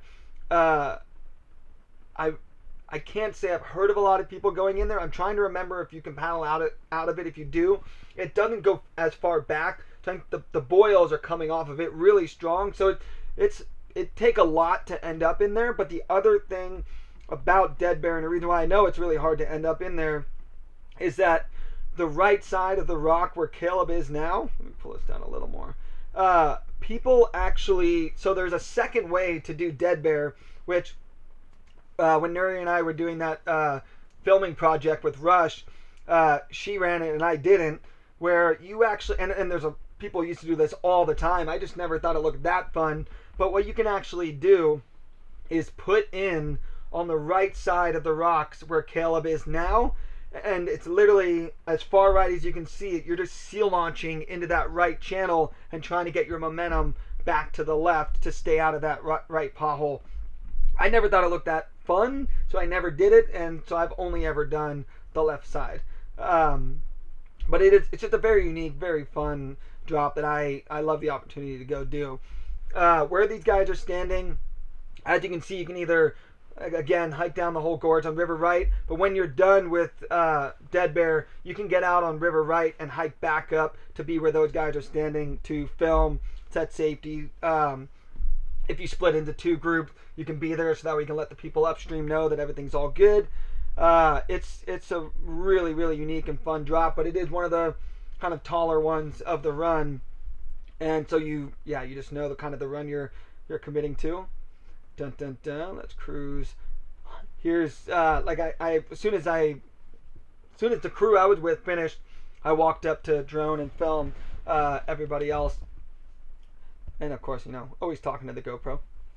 Dun, dun, dun. As you can see, those guys are just stoked. This was everybody's first time except for mine. I think there were like 8 of us, so everybody was just losing their mind for those 2 days. It was an amazing trip. I was super stoked to be able to bring those guys in, because anytime I get the chance to show West Cherry, Upper Cherry, they're just absolutely majestic. Dun, dun, dun. I think this is Caleb from downstream. Again, like, you just ride it out as best as possible down those left channels and just work with whatever the kicker gives you when you're going off the lip. That is the end of like Waterfall Alley, that section. Well, the Waterfall Alley's at the top, but I think it's also like the whole thing is Waterfall Alley with their individual names. But either way, this is the, like, once that's done, even if you skip the whole top, you skip Kirina Pocket and Dead Bear on River Right, you're going to go ahead and get back in right here, straight into this really fun little kind of cruisy slide rapid, and you're back into it, and you still have so much good stuff left for the rest of the run. Unfortunately, I don't show it very well on this video, but when you get back in after Dead Bear, you're going to get a couple little fun slides like I just showed you. It's going to get really chill for a split second. You're going to get some like shallow water, and it goes straight into this slide. I actually used to portage this slide for my first like 4 laps, something like that, and I had never done it before, and I thought it was just a portage, because what it is, it's like it kind of falls into this flume that you're looking at, and the whole left side kind of slams into the wall, and it looks pretty unattractive, so I always just portaged it. And the only reason I ran it for the first time is I was doing that a one day with Ben Coleman and Carson Lindsay, and they round the corner and just go straight into it, which Coleman does that on Rattlesnake, so I mean, he's a savage. But I was like, isn't this the portage? But I ended up running it with them, and it goes a lot better than it looks, and it also helps to have a bit more water on this one. But super easy to get out on the right and scout and portage if needed. But basically, you slide in and you carry your momentum as far right as possible and get the best boost possible. It goes better than it looks, and from here at high water, it doesn't look like much, but at lower water, the kicker gets a little bit more pronounced and sends you into the wall potentially a little more. But I run it every time now that I've done it once. Immediately following that, you're going to get a really nice, just fun, just Cali slide. Always a good time. One of the best parts about Cali is not only can you drink the water, but the water is so clear, and you get some of like the most like gorgeous views. It'll chill out for, I don't know, 4 or 5 minutes. When the Whitewater picks up again, it's not a big rapid, but this rapid right here, after a bit of chill, it's a very unassuming, kind of a gnarly rapid that I highly recommend scouting. So as soon as it picks back up again, I definitely recommend having somebody get out on the right or everyone scouting it, because what it is, it's this kind of really awkward little entrance that goes off of another booth. And it doesn't look like much, but you can see kind of weird things happen, and your goal is to go off of this booth here next to the wall. It doesn't look like much. Hold on, let me get back to here. But what happens to a lot of people, you can see it kind of falls into the crack on the right side, and people do that awkward entrance, and they get pushed right, and they keep trying to drive left off of the lip of this drop, and I've seen people literally back-ender straight off of the drop into the crack, and it just looks horrendous and not fun. So I highly recommend, a lot of times, especially if it's lower water, people just go ahead and portage this. It's a 2-second portage down the right. But if you decide to run it, the main goal is just get off of this rock. With the more water, you have more room to do it. But yeah, I've just seen some gnarly lines because it's so unassuming, and people try to get on that booth late, and they just get back-entered off the lip of the drop, and it just does not look fun. And underwater shots are one of my favorite things to do in Cali because the water is so clear. You're gonna, I don't know why I didn't run it. I don't know why it's not in my video here. You're gonna have a bit more chill, and then you're gonna get to the next, like, what looks like a manky rapid. You just portage super easily, literally in the middle of the frame. You can see that little rock pile. It's a 2-second portage, It's a very obvious kind of manky rapid. You're going to see a big spray in the middle. You can run it down the left.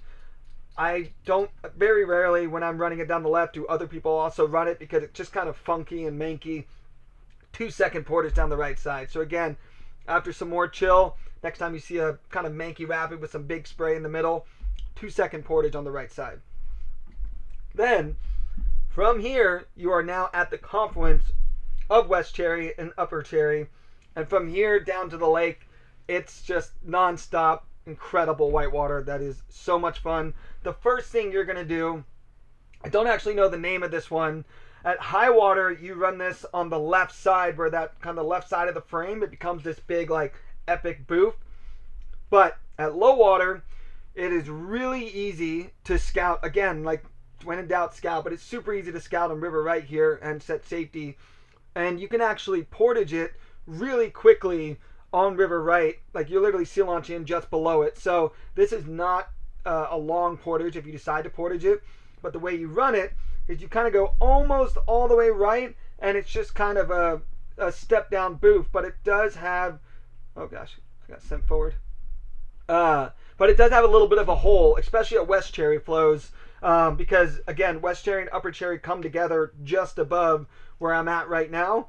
And when you're coming in from West Cherry, you have way more water because you do West Cherry first, and then when that gets too low, Upper Cherry is now coming in. And so you do have less water for this section down, but this drop does still have a little bit of a hole. So the key is almost all the way right, get the best boof possible. Again, ridiculously easy to portage it really quickly on river right. You literally seal launch in right next to where I'm at now. Then you're going to kind of cruise for a little while, and you're going to get into this fun rapid moving left to right. Again, a lot of places to eddy and scout and stop and just check your bearings and make sure you're in the right place, but super fun boof. Normally I have a clip of me actually eddying out and getting out, but as soon as you're done with that, again, you're going to do the compliment, you're going to do that nice boof, you're going to cruise for a bit. As soon as it really narrows up, like it becomes another, here, I'll just go back to the top so that way I can pause it where it gets more obvious. So you're just kind of cruising through the boulder garden stuff, you're going to get a really nice boof.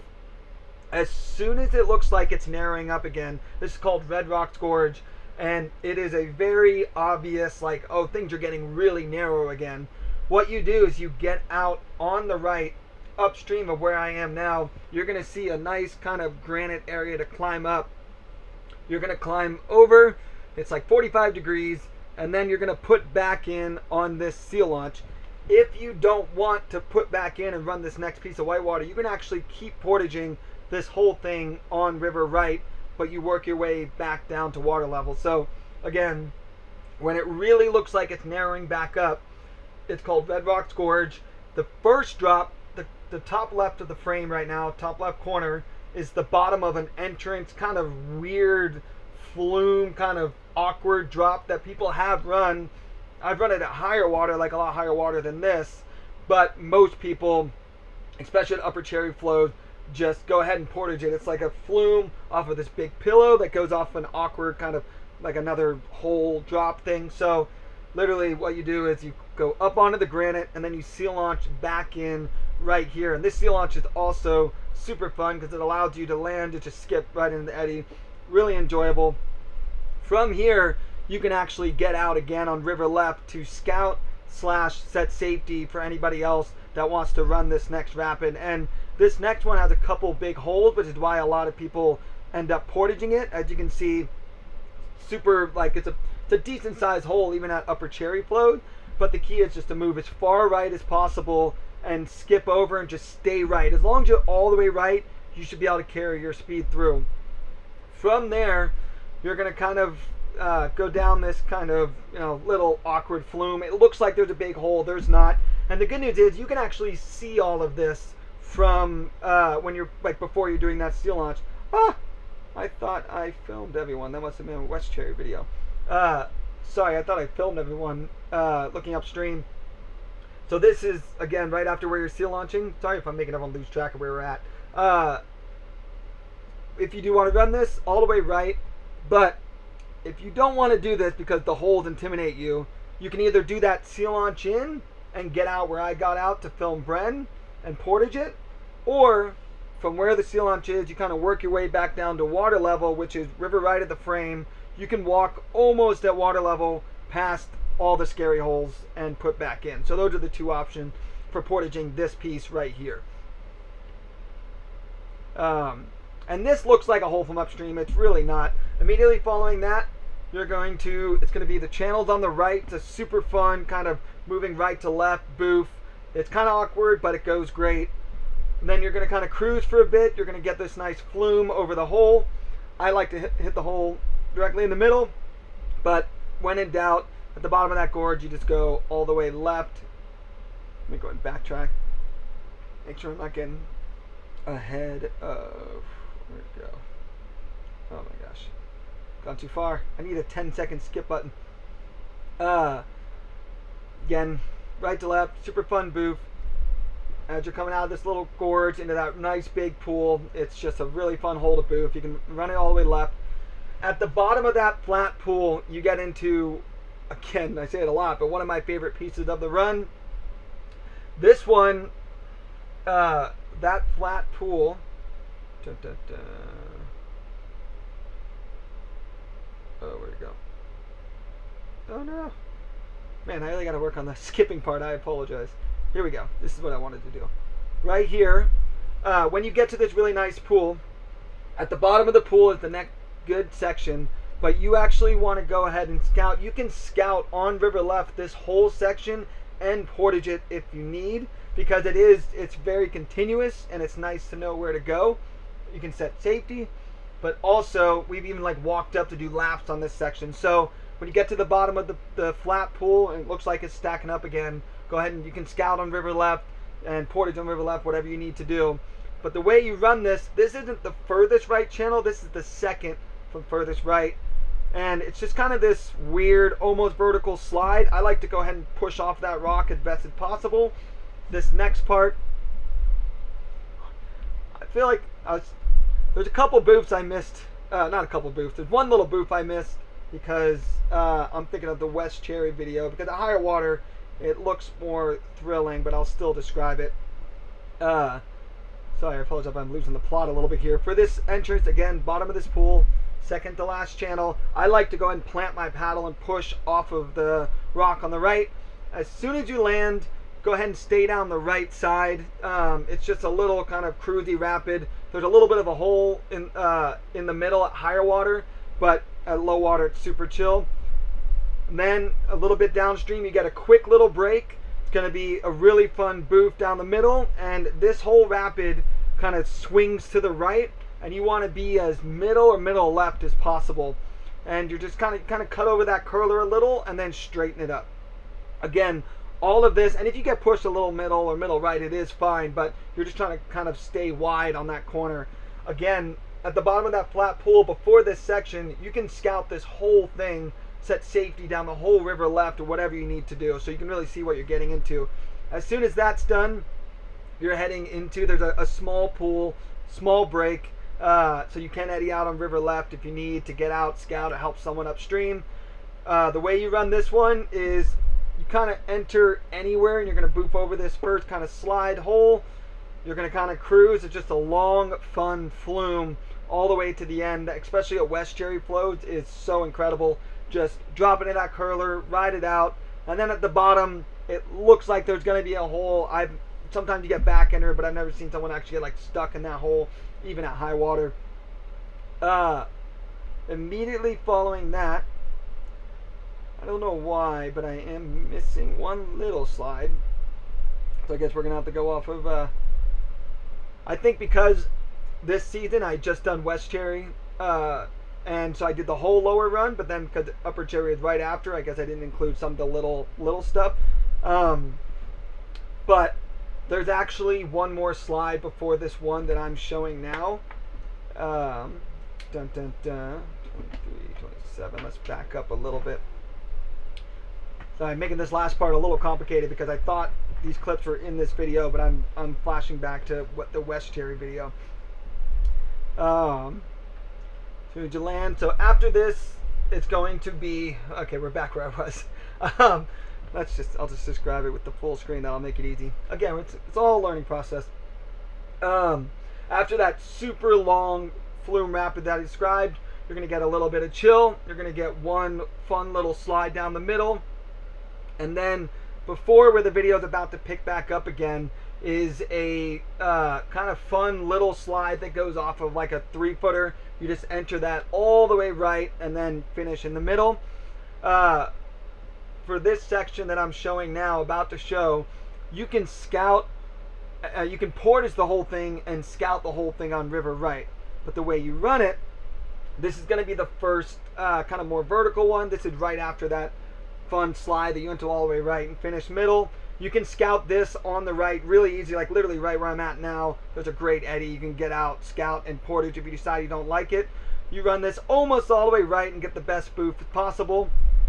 At high water, you actually run this one all the way left, but I only ever do that at west cherry flows. When it's upper cherry flows, I run that all the way right. Immediately after that, it's a super fun late boof. The key is just drive as hard right as possible and get the best late boof as possible. Let's go ahead and go back a little so you can see it again. It's kind of awkward. It does kind of go into that rock pile on the left, so that's why it's worth driving as hard right as possible and just kind of getting the best late boof. But in the end, just keep your bow right. Don't let your bow fall left, because as long as you're pointing right, even with an awkward boof, should go really good. Sometimes I get my bow dry, sometimes I just plug it like that. From here, you're going into the last piece of whitewater before the lake. So from here, you can actually get out on river right and skip the last piece into the lake, because once you kind of go past it, you are somewhat committed, but you can still get a look if you want. So again, after that kind of late boof into that rock pile, you can either scout the whole thing on the river right and decide whether or not you want to go ahead and commit. The people that I know are going to run it, I usually bring them right to here to the next rapid. You can scout on river left as well, but you're a little more committed at that point. But again, when it comes to, I feel like I'm probably overwhelming the places like where we are, where you can scout, but just remember, when in doubt, scout. But also, without your boat, you can always walk further down and really get your bearings and really see what you're getting into. To run this one, whether you scout on river right, river left, the way you run this one is you want to be, just kind of get your best boot possible over this hole, and you're going to kind of go into another little feature. And what it is, the very narrow, kind of like very small version of West Coast Gorilla, where you kind of just fall into this flume, and the key is to keep it as straight as possible. There is a bit of a pothole on the bottom left, particularly at upper cherry float, should be super easy to paddle out of, but at high water, I did get stuck with west cherry flows, and I was still able to get out. But the key is straighten it up and keep it. Hey, Stevie. Calling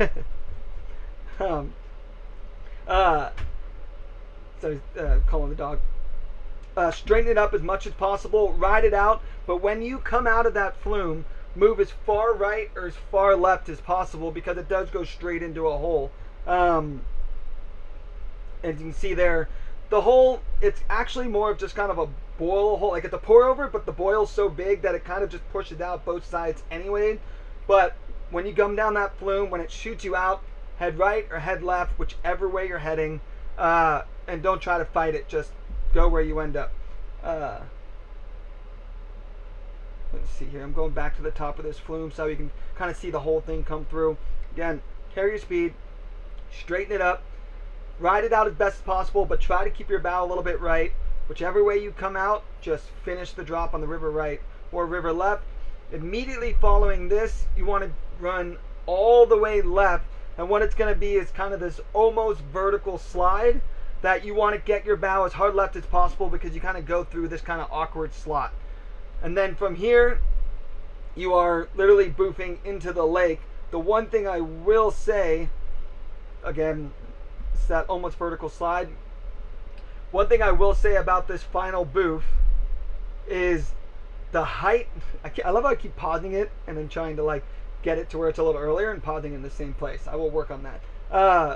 The thing about this boof, the height of it depends on what the lake is doing. I've had it where there's no boof, and I've had it where it's a fun like 6-foot boof. But it's worth eddying out and looking over to see if there's any logs stuck in it, because I've had it where logs that come up from the lake have actually been stuck in there.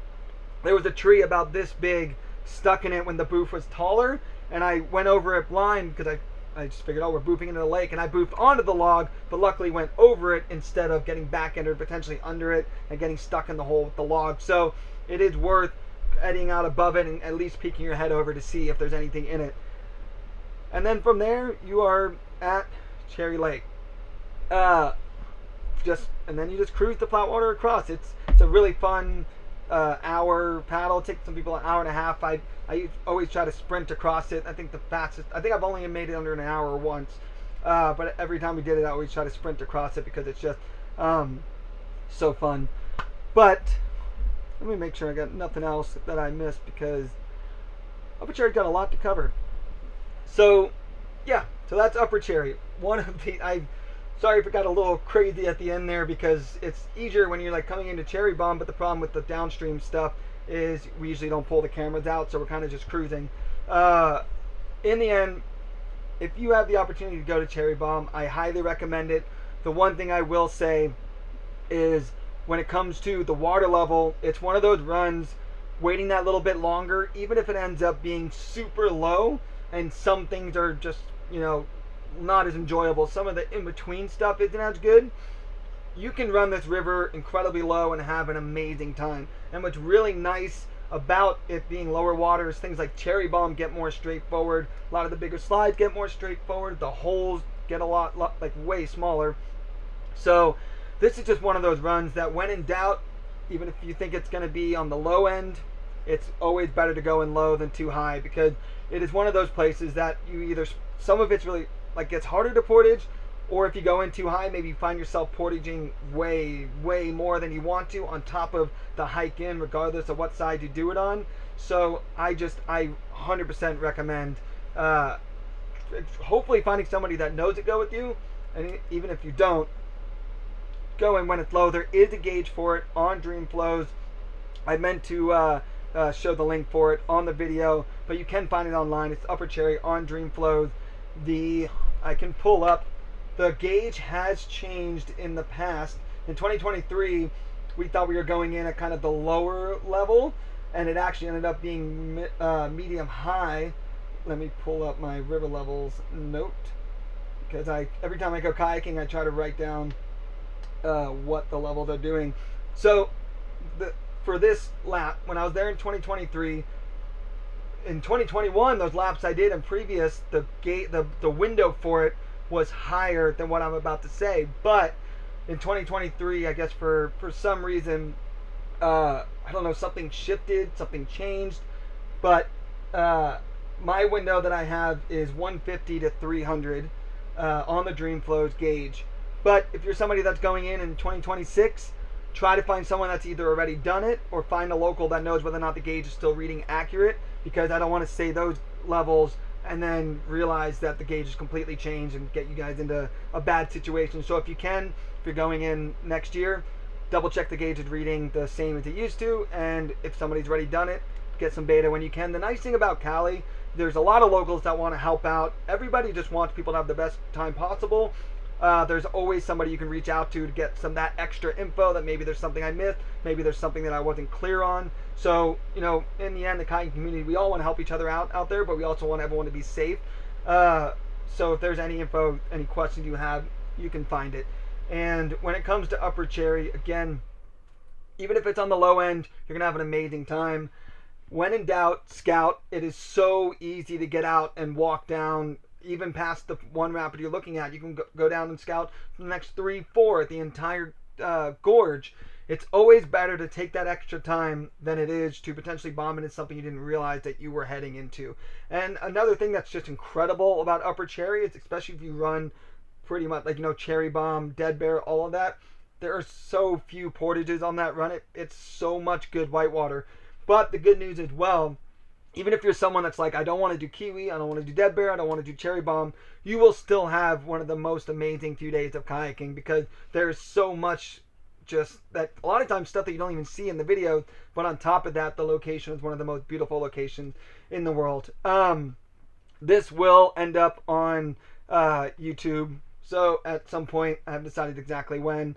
But if there's anything that wasn't clear, or you have some more questions, or if there's just something that you want some more clarity on, you can comment there. In the end, I can't say enough good things about Upper Cherry. It is one of the true gems of the kayaking world, and it is by far, when you get a Cali season, it's a insane river. From everything I have laid out, I think I covered everything. I think we got a little crazy towards the end there. If anybody has any questions before I wrap this up, Max did ask, what paddle do I recommend? If you're looking for a one and done all the time, doesn't matter if you occasionally go freestyle, but especially for river running, creeking, and all that, the Shogun is absolute beast of a paddle. It works great, but it is by far the most trustworthy paddle, regardless of what you're doing. That thing can take so much abuse. So especially if you're creeking, waterfalls, slides, even big water, if you want a one and done paddle, Shogun all the way. If you're somebody that just does freestyle, which if you're watching this video, I'm not 100% sure. I like to use the double diamond for freestyle just as a preference. But in the end, the one and done is the Shogun. If you want a slightly cheaper option, but also a blade that can wear down, you can always get the Powerhouse or something like that. And it's a little cheaper. All right. Well, I think I should probably wrap this up. You guys stuck around for 2 hours and 10 minutes. I'll answer one last question. Where's my next big trip going to be? I'm going to smash and grab a 4-day trip with the OG crew in Mexico. Not looking to get crazy sendy, just to go paddle with Rafa, Nick, Joel, Deuce, and these guys that we haven't had all of us together on a trip in at least 10 years. And the first trip together with all of us in Mexico was 2011. So looking forward to going to do 4 days there, and then at the end of the month going back to the ZAM, which is going to be fantastic. So yeah, all good things. At some point I will get into the going back to like the episode style where I read all the questions and clips. For those that don't know, if you made it this far into this video, I'm going to be doing a lot of these river breakdowns, but I'm also going to be doing lives where I answer questions sent in, or people sending clips of my own or theirs that they have questions about. And if you want to do that and you want that answered on the next stream, it's DaneJacksonKayak@gmail. Email it in, even written questions. There's no stupid questions, and I'll cover that on the other streams. Otherwise, these are going to be the river breakdowns that I'm going to keep doing. Next will probably be West Cherry. I'm going to keep going from there. So, thank you so much for watching this. If you made it this far, I appreciate it. And if there's any other questions, you can always reach out on Instagram or comment on this video when I have it on YouTube if there's some more info you'd like for Upper Cherry. And in the end, do it. If you feel ready for it, it's amazing. Even if you don't feel fully ready for the big stuff, still amazing. And number one rule when it comes to those runs, when in doubt, scout. And yeah, stay safe. I'll catch you guys on the water.